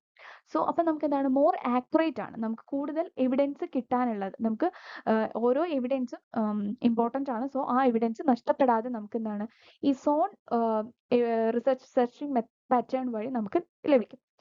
ഈ ഒരു 5 മെത്തേഡിലും ഏറ്റവും ഇമ്പോർട്ടൻ്റ് ആയിട്ട് വരുന്നത്, നമ്മൾ ഫോറൻസിക് ഓഫീസേഴ്സ് മെയിൻലി ഫോളോ ചെയ്യുന്നത് ഈ സോൺ സെർച്ച് മെത്തേഡാണ് യൂസ് ചെയ്യുന്നത്. കാരണം സോൺ സെർച്ച് മെത്തേഡിലാണ് കൂടുതൽ എവിഡൻസ് നമുക്ക് ലഭിക്കുന്നത്. അപ്പോൾ ഓരോ ക്രൈം സീനനുസരിച്ചിട്ട്, ഓരോ ക്രൈമിനനുസരിച്ചിട്ട് ഓരോ എവിഡൻസിനും ഡിഫറൻസ് ഉണ്ടായിരിക്കും, ഓരോ ലൊക്കേഷനും ഡിഫറെൻ്റ് ഉണ്ടായിരിക്കും. ആ ഒരു ലൊക്കേഷൻ്റെയും ക്രൈം സീനിൻ്റെയും ഒക്കെ ഡിപ്പെൻഡ് ചെയ്തിട്ടാണ് എപ്പോഴും നമ്മൾ സെർച്ചിങ് മെത്തേഡ്സ് അഡോപ്റ്റ് ചെയ്യുന്നത്. മോസ്റ്റ്ലി നമ്മൾ കൺസിഡർ ചെയ്യുന്നത്, മോസ്റ്റ്ലി യൂസ് ചെയ്യുന്നത് ഈ സോൺ സെർച്ച് മെത്തേഡാണ്. ഫസ്റ്റ് അപ്പോൾ നമ്മൾ സെക്യൂറിങ് ചെയ്തു ക്രൈം സീനെ, ആൻഡ് ദെൻ ഡോക്യുമെൻ്റൈസ് ചെയ്തു, and then searching of evidence കഴിഞ്ഞു. എവിഡൻസ് നമ്മൾ സെർച്ച് ചെയ്ത് വെച്ചു. ആൻഡ് ദെൻ നെക്സ്റ്റ് സ്റ്റെപ്പിൽ വരുന്നതാണ് collection and packaging of the crime scene. ഇനി നമ്മൾ എവിഡൻസിനെ കളക്ട് ചെയ്യുന്നു, പാക്കേജ് ചെയ്യുന്ന ഒരു പ്രൊസീജിയറാണ് വരുന്നത്. Physical evidence can be anything from the massive object to microscopic traces. Everything should be collected carefully and wrapped separately to avoid loss of trace material. To collect the evidence from the critical area, a small vacuum cleaner and the material is packed into the packet separately. Fingernails, scraping containing minute fragments of evidence like blood, tissues, etc. The search of physical evidence is not limited to the crime scene only. Autopsy room is also important. അതായത് നമ്മൾ എവിഡൻസിനെ collect ചെയ്യാണ് അല്ലേ, എവിഡൻസിനെ collection വേണം, and then packaging നമുക്ക് വളരെ important ആണ്. So ഇതിൽ നമ്മൾ ഓരോ എവിഡൻസിനെയും നമ്മൾ കളക്ട് ചെയ്യുമ്പോൾ മെയിൻലി നമ്മൾ ശ്രദ്ധിക്കേണ്ട എന്തായിരിക്കണം, സ്റ്റെറൈൽ ആയിട്ടുള്ള എക്യുപ്മെന്റ്സ് ഉപയോഗിച്ചിട്ട് വേണം നമ്മൾ എന്ത് ചെയ്യേണ്ടത്, ഓരോ എവിഡൻസും കളക്ട് ചെയ്യേണ്ടത്. ഈവൻ ഇഫ് ബയോളജിക്കൽ ആയിക്കോട്ടെ, ഫിസിക്കൽ എവിഡൻസ് ആയിക്കോട്ടെ, ഈ രണ്ട് എവിഡൻസ് ആയാലും നമ്മളെപ്പോഴും ഗ്ലൗസസ് ഒക്കെ വെയർ ചെയ്ത് മാസ്ക് വെച്ച് നല്ല സ്റ്റെറൈൽ ആയിട്ടുള്ള എക്യുപ്മെന്റ്സ് യൂസ് ചെയ്തിട്ട് വേണം നമ്മൾ എന്ത് ചെയ്യുന്നത്, എവിഡൻസിനെ കളക്ട് ചെയ്യാനായിട്ട്. ഈ ഫിസിക്കൽ എവിഡൻസ് എന്ന് പറയുന്നത് ഒരു മാസീവ് ഒബ്ജക്റ്റ് ആവാം, അല്ലെങ്കിൽ നമ്മുടെ മൈക്രോസ്കോപ്പിക് ട്രേസസ് ആവാം, അതായത് നമ്മുടെ ട്രേസ് എവിഡൻസ് ആവാം. എന്തിനായാലും നമ്മൾ വളരെ കെയർഫുള്ളി ആയിരിക്കണം ഹാൻഡിൽ ചെയ്യേണ്ടത്. അതിനെ കെയർഫുള്ളി കളക്ട് ചെയ്ത് സെപ്പറേറ്റ്ലി എന്തായിരിക്കണം, പാക്ക് ചെയ്യണം. ഓരോ എവിഡൻസിനെയും സെപ്പറേറ്റ്ലി പാക്ക് ചെയ്യണം. കാരണം കണ്ടാമിനേഷൻ അവോയ്ഡ് ചെയ്യാൻ വേണ്ടിയിട്ട് നമ്മളെപ്പോഴും സെപ്പറേറ്റ്ലി പാക്ക് ചെയ്തിരിക്കണം. നമുക്ക് ഒരു ക്രൂഷ്യൽ സിറ്റുവേഷനിൽ ഒരു സ്മോൾ ഏരിയ ആണ് നമുക്ക് മൈന്യൂട്ട് ഓഫ് എവിഡൻസ് അവൈലബിൾ ആണ് എന്ന് തോന്നുന്ന സാഹചര്യത്തിൽ നമുക്ക് എന്ത് ചെയ്യാം, സ്മോൾ വാക്യൂം ക്ലീനേഴ്സ് ഒക്കെ യൂസ് ചെയ്തിട്ട് നമുക്ക് എവിഡൻസിനെ കളക്ട് ചെയ്യാവുന്നതാണ്. ഇനി ഫിംഗർ നെയിൽസിലൊക്കെ ആണെങ്കിൽ നമുക്ക് എന്ത് ചെയ്യാൻ പറ്റും, ചില കേസസിൽ ബ്ലഡ്, ടിഷ്യൂസ്, ഇപ്പോൾ ഒരു സെക്ഷൽ അസോൾട്ട് കേസസ് ഒക്കെ വരാണെങ്കിൽ ഈ ഫിംഗർ നെയിൽസിലൊക്കെ നമുക്ക് എന്ത് കാണാൻ പറ്റും, ബ്ലഡ്, ടിഷ്യൂസ് തുടങ്ങിയ പാർട്ടിക്കിൾസ് കാണാൻ പറ്റും. ഈ എവിഡൻസിനെ നമുക്ക് കെയർഫുള്ളി ലീഡ് ചെയ്യണം. സോ അതൊക്കെ സെപ്പറേറ്റ്ലി നമ്മൾ പാക്ക് ചെയ്യും വേണം. And then the search of physical evidence. ഈ ഫിസിക്കൽ എവിഡൻസിനുള്ള സെർച്ച് എന്ന് പറയുന്നത് ക്രൈം സീനിൽ മാത്രം നിൽക്കുന്നതല്ല, ഓട്ടോപ്സി സ്റ്റേജും എന്താണ്, വളരെ ഇമ്പോർട്ടൻ്റ് ആണ്. ഓട്ടോപ്സി സ്റ്റേജ് എന്ന് പറയുന്നത് പോസ്റ്റ്മോർട്ടം ചെയ്യുന്ന ആ ഒരു റൂം ഉണ്ടല്ലോ, അതും വളരെ ഇമ്പോർട്ടൻ്റ് ആണ്. അവിടെ നിന്ന് നമുക്ക് എന്ത് ചെയ്യാൻ പറ്റും, ഇപ്പോൾ ഒരു പോയിസണസ് കേസസ് ഒക്കെ ആണെങ്കിൽ അവരെ ബോഡിയിൽ ഉണ്ടാവുന്ന ചേഞ്ചസ്, ഏത് പോയിസൺ ആണ് കഴിച്ചതെന്നൊക്കെ നമുക്ക് ഓട്ടോപ്സിയിലൂടെ നമുക്ക് അറിയാൻ പറ്റുള്ളൂ. ഓരോ ഇന്റേണൽ ഓർഗൻസിൽ നിന്ന് അനാലിസിസ് ചെയ്യുമ്പോഴേ മനസ്സിലാവുള്ളൂ. സോ ആ ഓട്ടോപ്സി റൂമും എന്താണ്, നമുക്ക് വളരെ ഇമ്പോർട്ടൻ്റ് ആണ്. Generally, these evidence are important to collect from the crime scene. Victims' clothing, fingernail scraping, blood, head and pubic hair, recovered bullets from the body, hand swabs used in cases of gun used. അതായത് mainly നമ്മൾ focus ചെയ്യുന്ന, അതായത് ഒരു mainly നമ്മൾ ഒരു evidence collect ചെയ്യുമ്പോൾ mainly നമ്മൾ focus ചെയ്യുന്നത് ക്ലോത്ത്സ്, ബ്ലഡ്, അതേപോലെ ഹെയർ സ്റ്റെയിൻസ് ഉണ്ടോ, അത് ഓരോ കേസിനെ ഡിപ്പെൻഡ് ചെയ്തിട്ടാണ് ഇരിക്കുന്നത്. ബുള്ളറ്റ് കേസസ്, ഫയർ ആം കേസസ് ആണ് വരുന്നതെങ്കിൽ അവിടെ റിക്കവറി ഓഫ് ബുള്ളറ്റ്സ് ഉണ്ടോ, അവിടെ അവിടെ ഹാൻഡ് സ്വാബ്സ് യൂസ് ചെയ്തിട്ടുണ്ടോ തുടങ്ങിയ കാര്യങ്ങളൊക്കെ നമ്മൾ അവിടെ എന്ത് ചെയ്യണം, നമ്മൾ മനസ്സിലാക്കിയിരിക്കണം. സോ ഇതാണ് കളക്ടിങ് ആൻഡ് പാക്കേജിങ് ഓഫ് എവിഡൻസിൽ മെയിനായിട്ട് നോക്കേണ്ടത്. ഇനി ഈ കളക്ടിങ് ആൻഡ് പാക്കേജിങ്ങിൽ സബായിട്ട് വരുന്ന കാര്യങ്ങളാണ്. അതിൽ എന്തൊക്കെ നമ്മൾ ശ്രദ്ധിക്കണം എന്നാണ് പറയുന്നത്. Handling of the evidence. Evidence നമ്മൾ എങ്ങനെ ഹാൻഡിൽ ചെയ്യണം. Investigation should process the evidence in such a manner that the evidence saves unchanged during the transportation to the lab. Investigator should collect the whole object bearing the evidence if the object is movable and small. അതായത് നമ്മൾ എവിഡൻസിനെ എപ്പോഴും എന്തായിരിക്കണം, transport ചെയ്യണം അല്ലെ. Collect ചെയ്ത് കഴിഞ്ഞാൽ നമുക്ക് എന്ത് ചെയ്യണം, എവിഡൻസിനെ കളക്ട് ചെയ്ത് കഴിഞ്ഞാൽ നമുക്കതിനെ പ്രോപ്പറായിട്ട് ഹാൻഡിൽ ചെയ്യണം. അതായത് പ്രോപ്പറായിട്ട് പാക്ക് ചെയ്തിട്ട് ഓരോ എവിഡൻസും, ഇപ്പോൾ ആ പാക്ക് ചെയ്ത എവിഡൻസ് ഏതൊക്കെ മെറ്റീരിയൽ ആണെന്ന് നമുക്കറിയാലോ. ഇപ്പോൾ ഒരു ഗ്ലാസ് ബോട്ടിലുള്ളതാണെങ്കിൽ അതിനെ എങ്ങനെ നമ്മൾ ഹാൻഡിൽ ചെയ്യണം തുടങ്ങിയ കാര്യങ്ങളൊക്കെ നമ്മൾ അവിടെ ശ്രദ്ധിക്കേണ്ടതുണ്ട്. ആൻഡ് ദെൻ എങ്ങനെയാണ് നമ്മൾ ഒരു എവിഡൻസിനെ പാക്കേജിങ് ചെയ്യേണ്ടതെന്നാണ്. ഓക്കെ, മുൻപ് നമ്മൾ പറഞ്ഞത് കളക്ഷൻ ആയിരുന്നു. നെക്സ്റ്റ് നമ്മൾ പറയുന്നത് പാക്കേജിങ് ഓഫ് എവിഡൻസ് എന്നാണ്. അവിടെ ഹെഡിങ്ങിൽ ചെറിയൊരു മിസ്റ്റേക്ക് വന്നിട്ടുണ്ട്, sorry. And then packaging of evidence എന്നാണ് പറയുന്നത് അടുത്തത്. Unbreakable plastic bottles which pressure lids are excellent containers for hair, glass, fibers in various other kinds of small or face evidence. Envelope, screw cap, glass wheels, sealable plastic bags or metal pill box. അതായത് packaging of എവിഡൻസിൽ പറയുന്നത് നമ്മൾ unbreakable ആയിട്ടുള്ള plastic bottles use ചെയ്യാം നമുക്ക്. അല്ലെങ്കിൽ അതിൻ്റെ ഒരു pressure ലിഡൊക്കെ ഉള്ള ഒരു കണ്ടെയ്നേഴ്സ് നമുക്ക് എവിടെ യൂസ് ചെയ്യാം, ഒരു ഹെയർ, ഗ്ലാസ്, ഫൈബർ തുടങ്ങിയ കാര്യങ്ങളൊക്കെ നമുക്ക് പ്രിസർവ് ചെയ്യണമെങ്കിലോ അല്ലെങ്കിൽ അതിനെ നമുക്ക് കളക്ട് ചെയ്തിട്ട് നമുക്ക് എപ്പോഴും എന്ത് ചെയ്യാം, ഒരു പ്ലാസ്റ്റിക് ബോട്ടിൽ, അൺബ്രേക്കബിൾ ആയിട്ടുള്ള പ്ലാസ്റ്റിക് ബോട്ടിൽസ് നമുക്ക് യൂസ് ചെയ്യാം. In case of charred material recovered from the scene, it must be sealed in an airtight container to prevent the envelope to prevent the evaporation of volatile petroleum residue. New paint cans or tightly recommended. അതായത് ഇപ്പൊ നമുക്കൊരു കിട്ടുന്നത് ഒരു biological material ആണെന്ന് വിചാരിക്കാം. അപ്പോൾ അതിനെ നമ്മൾ എന്താണ്, എയർ ടൈറ്റ് ആയിട്ടുള്ള നമുക്ക് കിട്ടിയിരിക്കുന്ന എവിഡൻസ് എന്ന് പറയുന്നത് ഒരു എന്താ പറയാ, പെട്രോളിയം പ്രൊഡക്ട്സോ അങ്ങനെ തുടങ്ങിയ എന്തെങ്കിലും ആണെന്ന് വിചാരിക്കാം. അങ്ങനെയുള്ളതിനെ നമ്മൾ എന്ത് ചെയ്യുക, എയർ ടൈറ്റ് ആയിട്ട് സീൽ ചെയ്തതിന് ശേഷം പെയിന്റിങ് ക്യാൻസിലോ അങ്ങനെയുള്ള ഇതിലായിരിക്കണം നമ്മൾ സ്റ്റോർ ചെയ്യേണ്ടത്. അപ്പോൾ പിന്നെ ബയോളജിക്കൽ മെറ്റീരിയൽ ആണെങ്കിൽ നമ്മൾ എന്ത് ചെയ്യരുത്, എയർ ടൈറ്റ് ചെയ്യരുത്.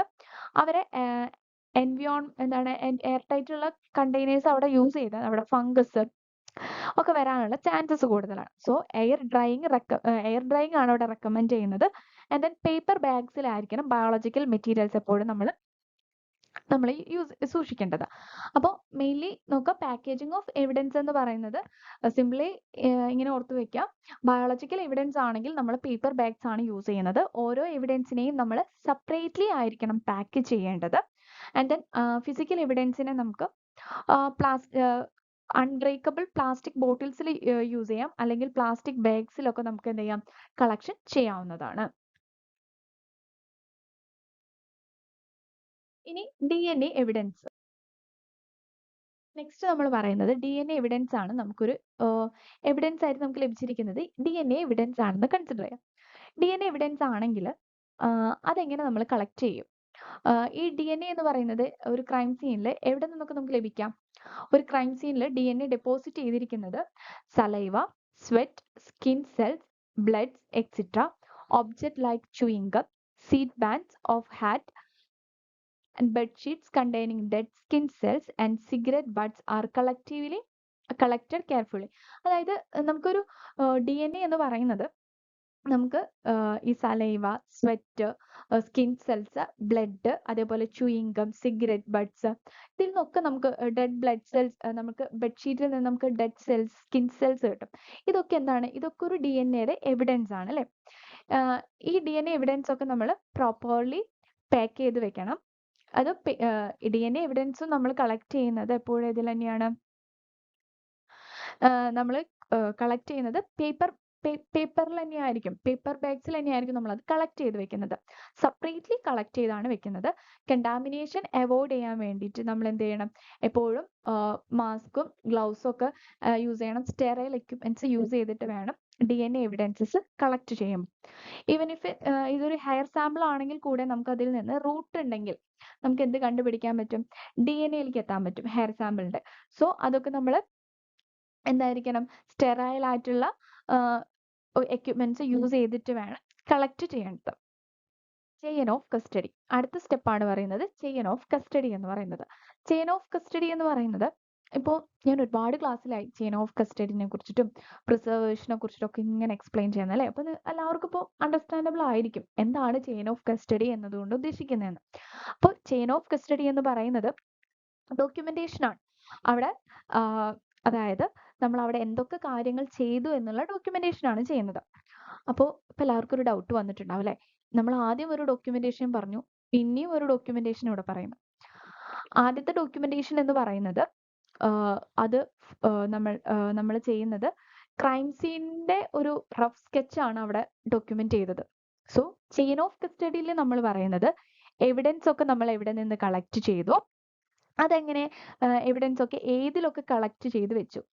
ബയോളജിക്കൽ മെറ്റീരിയൽ നമ്മൾ നമ്പറിംഗ് ഒക്കെ ചെയ്തിട്ടുണ്ടായിരിക്കും ഓരോ എവിഡൻസിനും. ആൻഡ് ദെൻ അത് ഏത് ലൊക്കേഷനിൽ നിന്ന് കിട്ടി എന്നുള്ള ഒരു ലാബലിംഗ് ഒക്കെ നടത്തിയിട്ടുണ്ടായിരിക്കും. സോ അതൊക്കെ നമ്മൾ ഏതിലാണ് മെൻഷൻ ചെയ്യുന്നത്? ഈ ചെയിൻ ഓഫ് കസ്റ്റഡിയിലാണ് മെൻഷൻ ചെയ്യുന്നത്. അപ്പോൾ ചെയിൻ ഓഫ് കസ്റ്റഡിയിൽ നമ്മൾ മെയിൻലി യൂസ് ചെയ്യുന്നത് collected, handled and transferred or analysis evidence during the investigation. അതായത് ഇൻവെസ്റ്റിഗേഷനിൽ നമ്മൾ കളക്ട് ചെയ്തത്, ഹാൻഡിൽ ചെയ്യുന്നത്, ട്രാൻസ്ഫർ ചെയ്യുന്നത് തുടങ്ങിയ കാര്യങ്ങളൊക്കെ ആയിരിക്കും നമ്മൾ അതിൽ മെൻഷൻ ചെയ്യുന്നത്. To maintain an accurate and complete record, these examples of chain of evidence element must be met. അതായത് ഒരു ചെയിൻ ഓഫ് കസ്റ്റഡിയിൽ എന്തൊക്കെ കാര്യങ്ങൾ നമ്മൾ ഇൻക്ലൂഡ് ചെയ്യിക്കണമെന്നാണ് പറയുന്നത്. Limit the number of people handling evidence. അതായത് എത്ര നമ്പർ ഓഫ് പീപ്പിൾസ് ആണ് ആ എവിഡൻസ് ഹാൻഡിൽ ചെയ്തിരിക്കുന്നത്, ഓരോ എവിഡൻസും ആരാണ് കളക്ട് ചെയ്തത്, ആൻഡ് ദെൻ എത്ര ഇൻവെസ്റ്റിഗേഷൻ ഓഫീസേഴ്സ് നമ്മുടെ ടീമിൽ ഉണ്ടായിരുന്നു തുടങ്ങിയിട്ടുള്ള അവരുടെ ഡീറ്റെയിൽസ് ആണ് കൊടുക്കണം. And then confirm all names, identification number and dates on the chain of evidence documents. Then നമ്മൾ എന്ത് ചെയ്യണം, ഓരോ എവിഡൻസും ആരൊക്കെയാണ് കളക്ട് ചെയ്തത്, ആൻഡ് ദെൻ ഓരോ എവിഡൻസും നമ്മൾ നമ്പറിങ് ചെയ്തിട്ടുണ്ടായിരിക്കും. ആ നമ്പറിങ്ങും ആൻഡ് ദെൻ അതിൻ്റെ ഒരു സ്മോൾ ഡേറ്റും ഒക്കെ നമ്മൾ പ്രൊവൈഡ് ചെയ്തിരിക്കണം. Seal the package. നമ്മൾ പാക്കേജ് സീൽ ചെയ്തിട്ടുണ്ടായിരിക്കും. ആൻഡ് ദെൻ ആ സീൽ ചെയ്യുന്ന സമയത്ത് അതിൽ എന്താണ് ചെയിൻ ഓഫ് കസ്റ്റഡിയിൽ നമ്മൾ മെയിൻലി മെൻഷൻ ചെയ്തിരിക്കണം.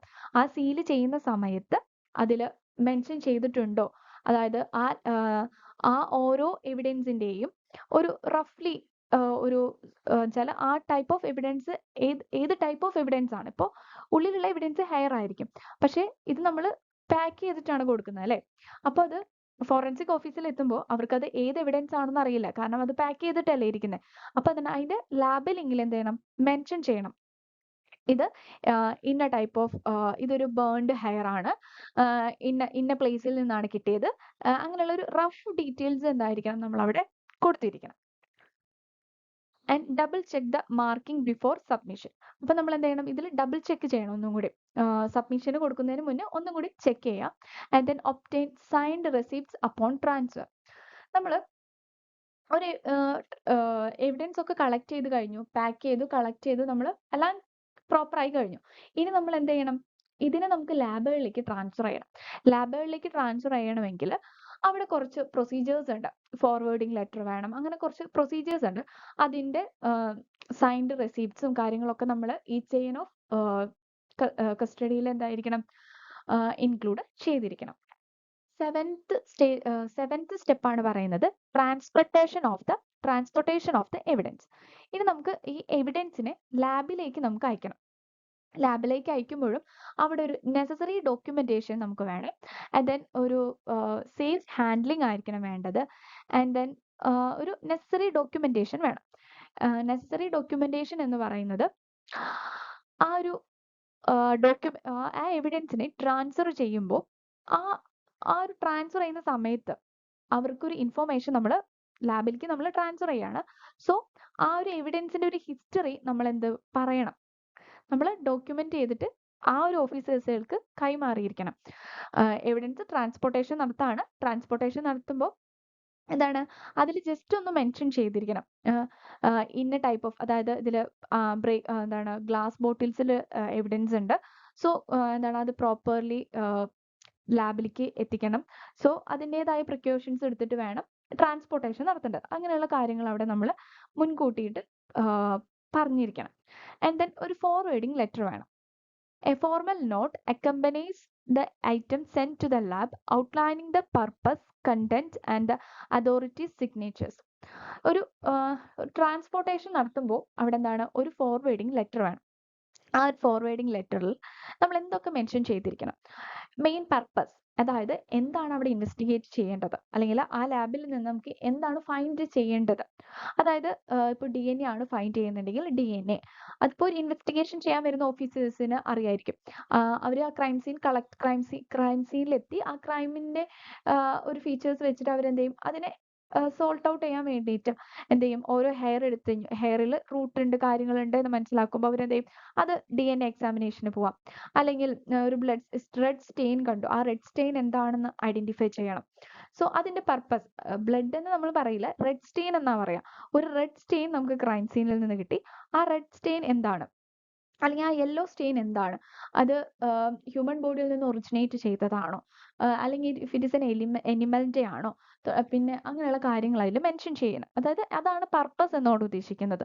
ആൻഡ് ദെൻ കണ്ടന്റ്സ് എന്ന് പറയുന്നത് ആ ഒരു എവിഡൻസ്, ആ ഒരു പാക്ക് ചെയ്ത എവിഡൻസ് ആണല്ലോ ഇരിക്കുന്നത്, ട്രാൻസ്പോർട്ടേഷന് റെഡി ആയിട്ടിരിക്കുന്നത്. അപ്പോൾ ആ എവിഡൻസ് ഏതൊക്കെ എവിഡൻസ് ആണെന്ന് നമ്മൾ ലേബൽ ചെയ്യുമ്പോൾ തന്നെ അതൊക്കെ ഇൻക്ലൂഡഡ് ആണ് അതിൽ.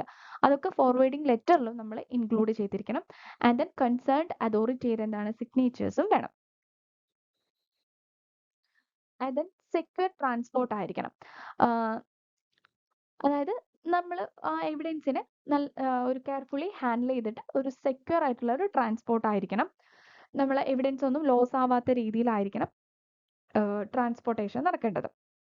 ദെൻ സ്പെഷ്യൽ ഹാൻഡ്ലിംഗ് ഇൻസ്ട്രക്ഷൻസ്, അതായത് ഇപ്പോൾ നമ്മൾ എടുത്തിരിക്കുന്നതിൽ റെഫ്രിജറേറ്റ് ചെയ്യാൻ പോലുള്ള എവിഡൻസ് ഉണ്ടെങ്കിൽ അതെന്ത് ചെയ്യണം, പ്രത്യേകം അതിൽ മെൻഷൻ ചെയ്തിരിക്കണം. ഇഫ് എനി നമുക്ക് ഒരു ഇപ്പം നമുക്ക് ഓട്ടോപ്സി ടൈമിലൊക്കെ നമുക്ക് ഇൻവെസ്റ്റിഗേഷനായിട്ട് ബോഡി പാർട്സ് ഒക്കെ കിട്ടും അല്ലേ. അപ്പം എന്താണ് അത് അവിടെ നമ്മൾ മെൻഷൻ ചെയ്യണം പ്രത്യേകം. എന്താണ് ഇത് റെഫ്രിജറേറ്റ് ചെയ്യാൻ എക്യുപ്മെന്റ്സ് ആണ്, അല്ലെങ്കിൽ റെഫ്രിജറേഷൻ ആവശ്യമാണെന്നുള്ളതവിടെ നമ്മൾ എന്ത് ചെയ്യണം, ആ ഒരു ഫോർവേഡിങ് ലെറ്ററിൽ മെൻഷൻ ചെയ്തിരിക്കണം. ആൻഡ് ദെൻ നെക്സ്റ്റ് പറയുന്നത് അനാലിസിസ് ഓഫ് എവിഡൻസ്. ദെൻ അപ്പോൾ ഇത്രയും ഒരു സ്റ്റെപ്സ് ഏതൊക്കെ സ്റ്റെപ്സിലൂടെയാണ് നമ്മളിപ്പോൾ ഇവിടെ അനാലിസിസ് വരെ എത്തിയത്. First protection of crime scene കഴിഞ്ഞു, ഒരു ക്രൈം സീനിനെ പ്രൊട്ടക്ട് ചെയ്തു. ആൻഡ് ദെൻ നമ്മൾ ആ ക്രൈം സീനെ റെക്കോർഡ് ചെയ്തു. ആൻഡ് ദെൻ നമ്മളൊരു 5 മെത്തേഡ്സ് വെച്ചിട്ട് സെർച്ചിങ് ഓഫ് എവിഡൻസ് കഴിഞ്ഞു. And then collection of evidence, packing of evidence, maintain of the chain of custody, and then sending packed evidence to the laboratory. 8th step ആണ് എന്തെന്ന് പറയുന്നത്, analysis of evidence എന്ന് പറയുന്നത്.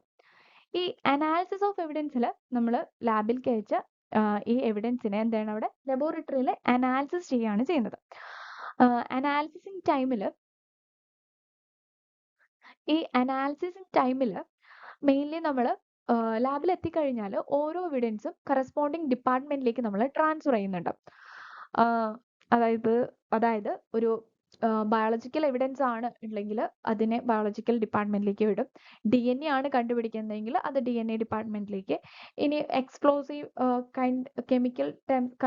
Chemical objects ആണെങ്കിൽ അതിനെ chemical ലാബിലേക്കും chemistry ലാബിലേക്കും, and then document ഒക്കെ ആണെങ്കിൽ ഡോക്യുമെന്റ് എക്സാമിനേഷൻ ലാബിലേക്കൊക്കെയാണ് നമ്മൾ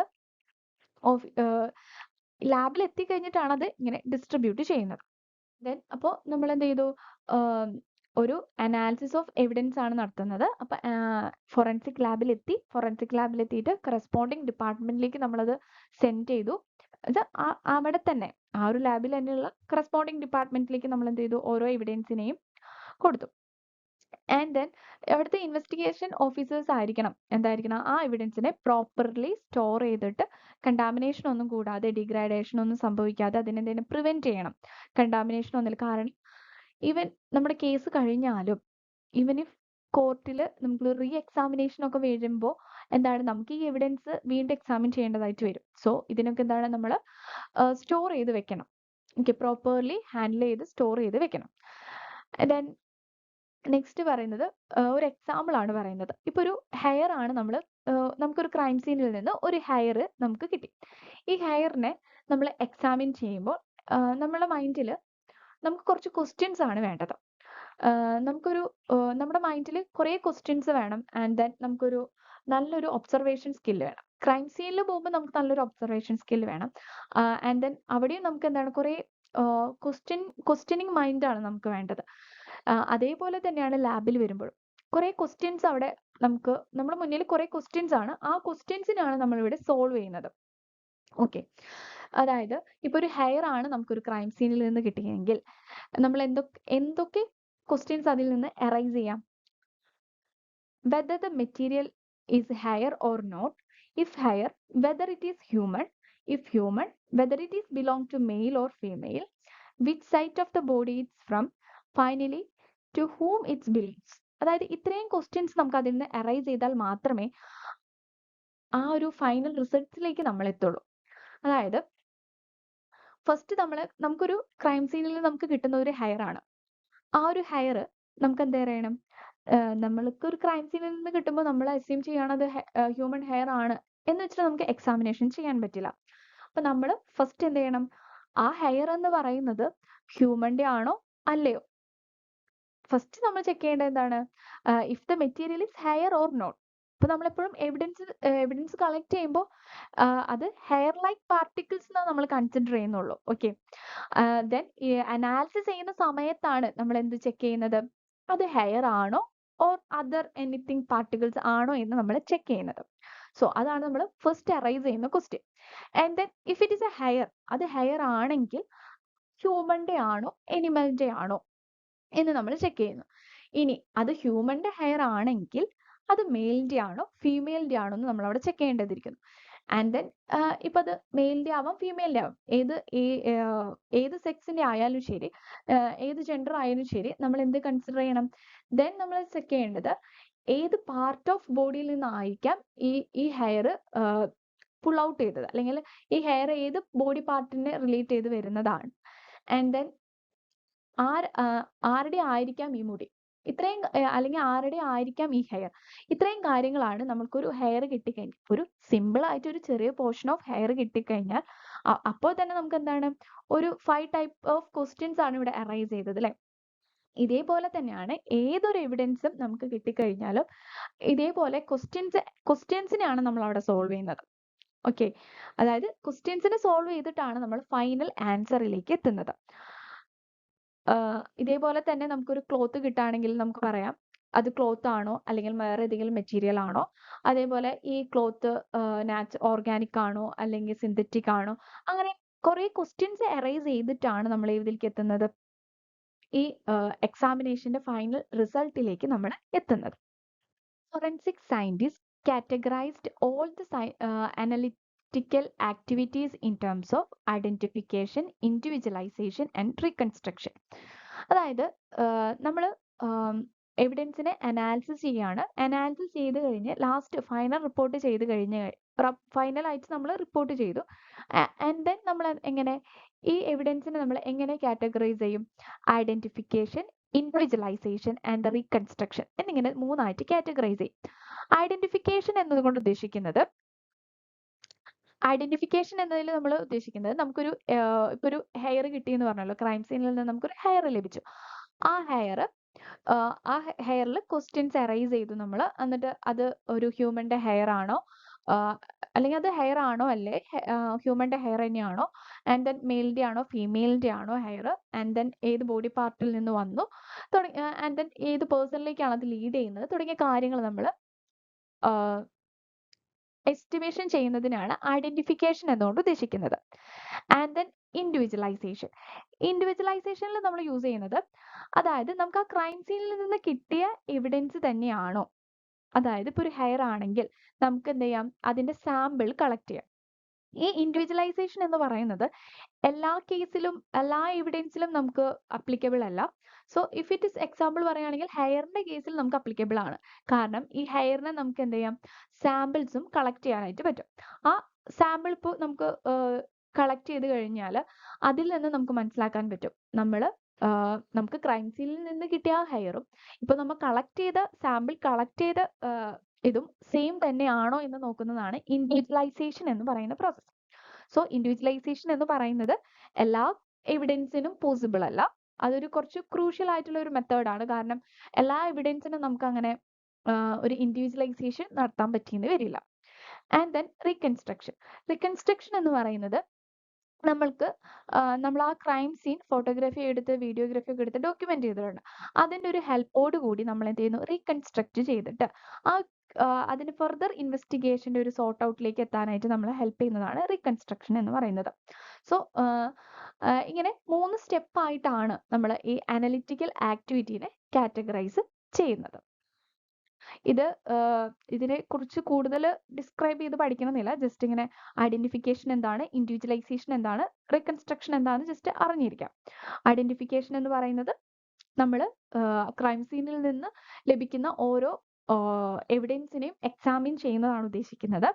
ഇൻഡിവിജ്വലൈസേഷൻ എന്ന് പറയുന്നത് ആ ഓരോ എവിഡൻസിന്റെയും സാമ്പിൾ നമുക്ക് കളക്ട് ചെയ്യാൻ പറ്റുന്നുണ്ടെങ്കിൽ അതുമായിട്ട് കമ്പയർ ചെയ്ത് നമ്മൾ ഒരു റിസൾട്ടിലേക്ക് എത്തുന്നതിനെയാണ് പറയുന്നത്. ആൻഡ് ദെൻ റീകൺസ്ട്രക്ഷൻ, അതായത് ആ ഒരു ക്രൈം സീനിന്റെ ഡോക്യുമെന്റേഷൻ ചെയ്യുന്ന പ്രോസസ്സ് നമ്മൾ ആ ഒരു വീഡിയോഗ്രാഫി ഫോട്ടോഗ്രാഫി ഒക്കെ വെച്ചിട്ട് ആ ക്രൈം സീൻ ഒന്ന് റീകൺസ്ട്രക്ട് ചെയ്ത് ആ ഒരു കേസിനെ സോർട്ട് ഔട്ട് ചെയ്യാൻ പറ്റുന്നതിനെയാണ് നമ്മൾ റീകൺസ്ട്രക്ഷൻ എന്നതുകൊണ്ട് ഉദ്ദേശിക്കുന്നത്. ദെൻ നമ്മൾ 9th സ്റ്റെപ്പായിട്ട് പറയുന്നത് ഇന്റർപ്രിട്ടേഷൻ ഓഫ് ദ റിസൾട്ടിനെ കുറിച്ചിട്ടാണ് പറയുന്നത്. ഇന്റർപ്രിട്ടേഷൻ ഓഫ് റിസൾട്ട് എന്ന് പറയുന്നത് നമ്മളൊക്കെ ആ കിട്ടിയ റിസൾട്ട് ഒക്കെ എന്താ പറയാ കറക്റ്റ് ആണോ തുടങ്ങിയ കാര്യങ്ങൾ എക്സാമിൻ ചെയ്യുന്നതാണ്. അതായത് spectral properties, refractive index, density തുടങ്ങിയ കാര്യങ്ങളൊക്കെ വെച്ചിട്ട് നമ്മൾ അങ്ങനെയുള്ള വാല്യുവബിൾ ഇൻഫോർമേഷൻസ് ഒക്കെ നമ്മൾ വെച്ചിട്ട് ഒരു നമുക്ക് കിട്ടിയത് കറക്റ്റ് ആണോ എന്ന് ചെക്ക് ചെയ്യുന്ന ഒരു പ്രോസസ്സ്, അതാണ് ഇന്റർപ്രിട്ടേഷൻ എന്നുകൊണ്ട് ഉദ്ദേശിക്കുന്നത്. And then result and expert ടെസ്റ്റിമോണിയാണ് പറയുന്നത്. ഫൈനലി നമ്മൾ എന്ത് ചെയ്യുന്നു, നമ്മളുടെ റിസൾട്ടും കാര്യങ്ങളും നമ്മൾ എന്ത് ചെയ്യുന്നു, കോർട്ടിൽ സബ്മിറ്റ് ചെയ്യുന്നു. അല്ലെങ്കിൽ നമ്മളൊരു ഇൻവെസ്റ്റിഗേറ്റ് ചെയ്യുന്ന ഓഫീസർ, ആ കേസ് ആരാണ് ഇൻവെസ്റ്റിഗേറ്റ് ചെയ്യുന്ന ഓഫീസറിലേക്ക് നമ്മൾ കൊടുക്കുകയാണ് നമ്മൾ ഫൈൻഡിങ്സ് എന്ന് പറയുന്നത്. സോ എപ്പോഴും നമ്മൾ നമ്മൾ റിപ്പോർട്ട് എന്ന് പറയുന്നത് എപ്പോഴും എന്തായിരിക്കണം, ഒരു സിമ്പിൾ ലാംഗ്വേജിലായിരിക്കണം. പക്ഷേ നമുക്ക് ലിമിറ്റേഷൻസ് ഉണ്ടായിരിക്കും അല്ലേ? കാരണം ചില ടേംസ് നമുക്ക് ബയോളജിക്കലി എക്സ്പ്ലെയിൻ ചെയ്യേണ്ടതുണ്ടായിരിക്കും. അത് നമ്മൾ ബയോളജിക്കലി എക്സ്പ്ലെയിൻ ചെയ്താലും നമ്മൾ എന്ത് ചെയ്യണം, സിംപ്ലി നമുക്ക് വേർഡ്സ് വഴി നമുക്ക് എന്ത് ചെയ്യണം, ഓഫീസേഴ്സ് ആയിട്ട് സ്പീക്ക് ചെയ്ത് നമുക്ക് എന്ത് ചെയ്യാം, അത് അവർക്ക് കൺവേ ചെയ്ത് കൊടുക്കാം. നമ്മളുടെ ഫൈൻഡിങ്സ് ഇങ്ങനെയാണ്. ഈ ക്രൈം നടന്നിരിക്കുന്നത് ഇന്ന ടൈമിലാണ്. അല്ലെങ്കിൽ ഇങ്ങനെ ആയിരിക്കാം ഈ ക്രൈം നടന്നത്. അതിന്റെ ആൻഡ് ദെൻ അതിന്റെ ആ ഒരു നമുക്ക് എന്താണ് എക്സാമിൻ ചെയ്തിട്ട് മനസ്സിലായത്. ആ എവിഡൻസ് എക്സാമിൻ ചെയ്തപ്പോൾ ഇപ്പൊ ചില ബ്ലഡ് സ്റ്റെയിൻസിൽ നമുക്ക് മനസ്സിലാവും. അല്ലെങ്കിൽ ചില ഓട്ടോപ്സി ചെയ്യുന്ന സമയത്ത് നമുക്ക് മനസ്സിലാവും. നമുക്ക് നമുക്ക് റിപ്പോർട്ട് ചെയ്തിട്ടുണ്ടാവുക ആ ക്രൈം നടന്നിരിക്കുന്നത്, ഒരു സൂയിസൈഡൽ അറ്റംപ്റ്റ് നടന്നിരിക്കുന്നത് ഇപ്പോൾ 10 AM കൊടുത്തിട്ടുണ്ടായിരുന്നു.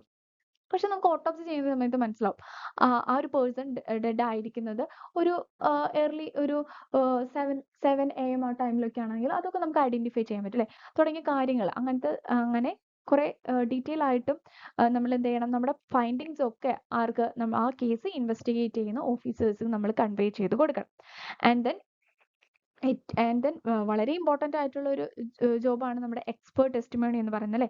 കോർട്ടിൽ നമ്മൾ എന്ത് ചെയ്യണം, എക്സ്പേർട്ട് വിറ്റ്നസ് ആയിട്ട് പോയിട്ട് എന്ത് ചെയ്യണം, നമ്മളുടെ ഫൈൻഡിങ്സ് ഒക്കെ നമ്മൾ എക്സ്പ്ലെയിൻ ചെയ്യേണ്ടതായിട്ട് വരും.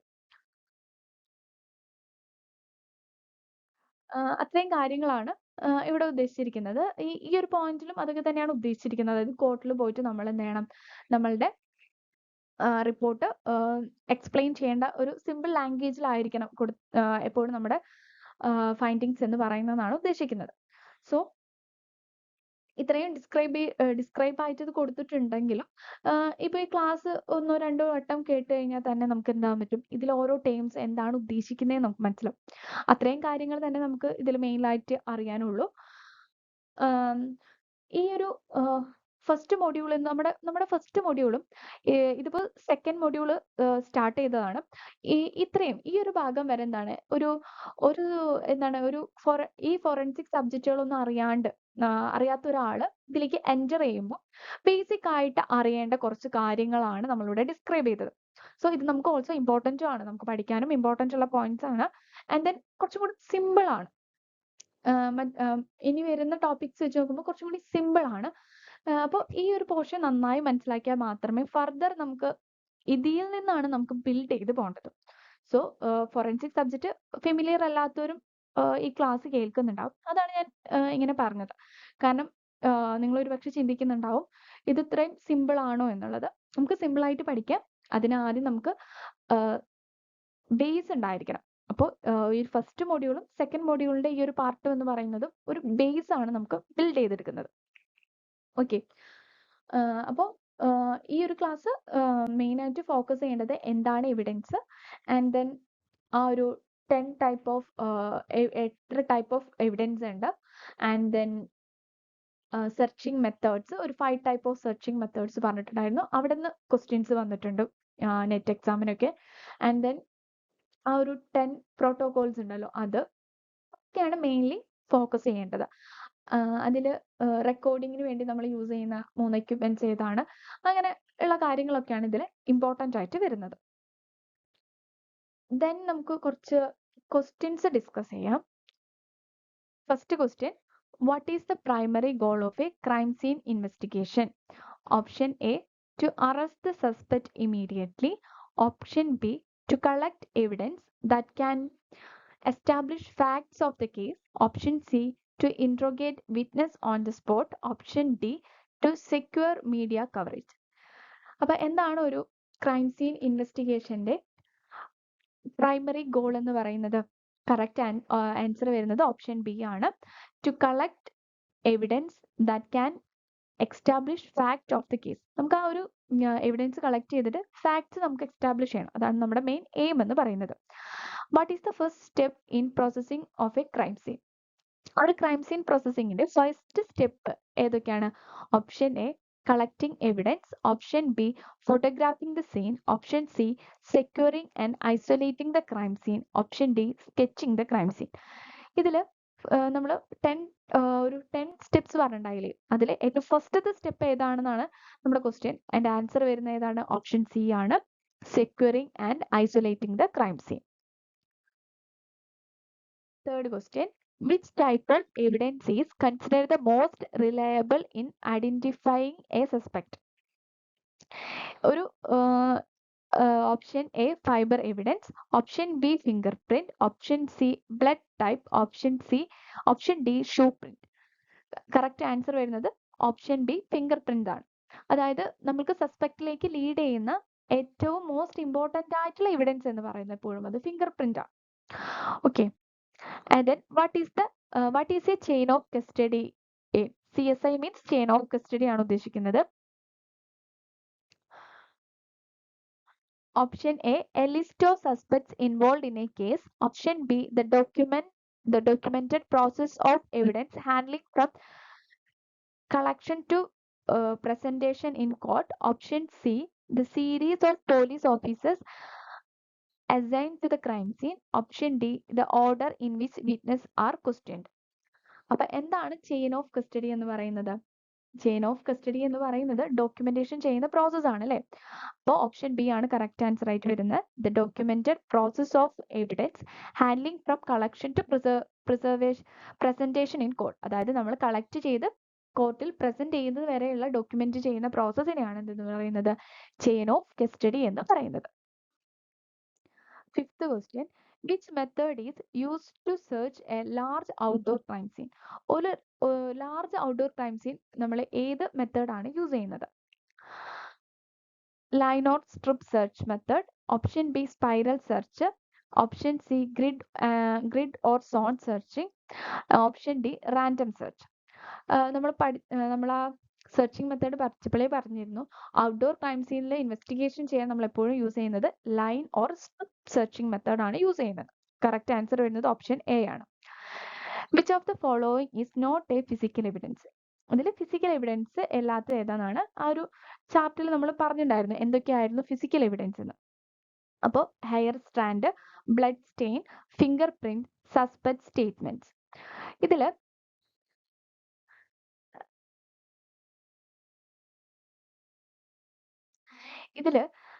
ഏതാണ് ആൻസർ വരാം? ഓപ്ഷൻ ഡി സസ്പെക്ട് സ്റ്റേറ്റ്മെന്റ്സ് ആണ് ഫിസിക്കൽ എവിഡൻസ് ആയിട്ട് നമ്മൾ കൺസിഡർ ചെയ്യാത്തത്. ഓക്കെ, ഇതില് ബയോളജിക്കൽ ബ്ലഡ് സ്റ്റെയിനെയും എന്തിൽ ഉൾപ്പെടുത്തിയിട്ടുണ്ട്? ഫിസിക്കൽ എവിഡൻസ് എന്നതിൽ ഉൾപ്പെടുത്തിയിട്ടുണ്ട്. ഓക്കെ,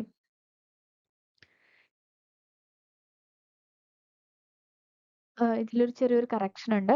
ഓപ്ഷൻ ഡിയും ബിയും എന്തല്ല? ഫിസിക്കൽ എവിഡൻസ് അല്ല. കാരണം ഹെയർ സ്ട്രാൻഡ്സും ഫിംഗർ പ്രിന്റ്സും ഒക്കെ നമുക്ക് ഫിസിക്കൽ എവിഡൻസിൽ ഇൻക്ലൂഡ് ചെയ്യാം. ബ്ലഡ് സ്റ്റെയിൻ എന്ന് പറയുന്നത് ഒരു ലിവിങ് ബോഡിയിൽ നിന്ന് ഒറിജിനേറ്റ് ചെയ്യുന്നത് കൊണ്ട് ബ്ലഡ് സ്റ്റെയിനെ നമ്മൾ ബയോളജിക്കൽ എവിഡൻസിലാണ് ഇൻക്ലൂഡ് ചെയ്യുന്നത്. ഓക്കെ, ഇപ്പൊ ഇങ്ങനെ ഒരു ക്വസ്റ്റ്യൻ വരുമ്പോൾ ഓപ്ഷനിൽ ബി ആൻഡ് ഡി എന്നുണ്ടെങ്കിൽ നമുക്ക് അങ്ങനെ ഓപ്ഷൻ കൊടുക്കാം, അല്ലെങ്കിൽ ഡി മാത്രം എന്നുള്ള ഓപ്ഷൻ ആണെങ്കിൽ ഇതിന് നമ്മളൊരു ഫിസിക്കൽ എവിഡൻസ് എന്നതിൽ കൺസിഡർ ചെയ്തിട്ട് സസ്പെൻഡ് സ്റ്റേറ്റ്മെന്റ്സ് ആണ് കൊടുക്കേണ്ടത്. Seventh question. Who is responsible for maintaining the integrity of the crime scene? Option A, first responding officer. Option B, investigator only. Option C, laboratory technicians. Option D, crime scene photographers. Example answer വരുന്നത് option A first responding officer ആണ്. അതായത് നമ്മൾ ഒരു crime സീനെ protect ചെയ്യേണ്ടത് ആരാണ്? എപ്പോഴും അത് first responding officer ആയിരിക്കണം. What is the best way to prevent contamination of an evidence? ഒരു എവിഡൻസിന്റെ കണ്ടാമിനേഷൻ പ്രിവെന്റ് ചെയ്യാനുള്ള methods. Option A, wearing gloves and using clean tools, leaving evidence in its place, tracing, taking notes. Option D, collecting only visible evidence. ഒരു contamination avoid ചെയ്യാൻ നമ്മൾ എന്താണ് mainly ചെയ്യേണ്ടത്? Option A ആണ് correct. Like contamination avoid ചെയ്യണമെങ്കിൽ നമ്മൾ ഗ്ലൗസസും clean എക്യുപ്മെന്റ്സും ആണ് use ചെയ്യേണ്ടത്.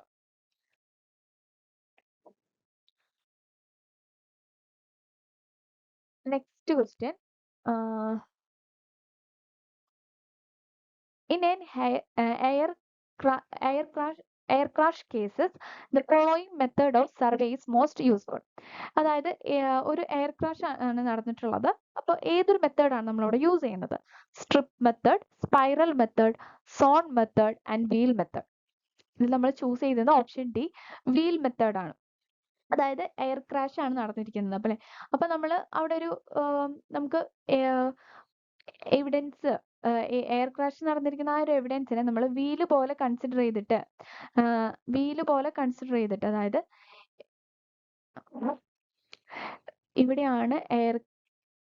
ഇവിടെയാണ് നമ്മുടെ എയർ ക്രാഷ് നടന്നതെന്ന് വിചാരിക്കുക. അപ്പോൾ ഈ ഒരു പൊസിഷനിൽ നമ്മൾ ഇവിടെയാണ് ഒരു ഇൻവെസ്റ്റിഗേഷൻ ഓഫീസർ നിൽക്കുന്നതെന്ന് വിചാരിക്കുക, ഈ ഒരു പോയിന്റിൽ. അപ്പൊ നമ്മൾ ഇങ്ങനെ വീല് പോലെ ആയിരിക്കണം ഇൻവെസ്റ്റിഗേഷൻ ചെയ്യേണ്ടത്. അല്ലാതെ നമുക്ക് വീല് പോലെ ആയിരിക്കണം നമ്മൾ എന്ത് ചെയ്യേണ്ടത്, ഇൻവെസ്റ്റിഗേഷൻ നടത്തേണ്ടത്. ഓക്കെ.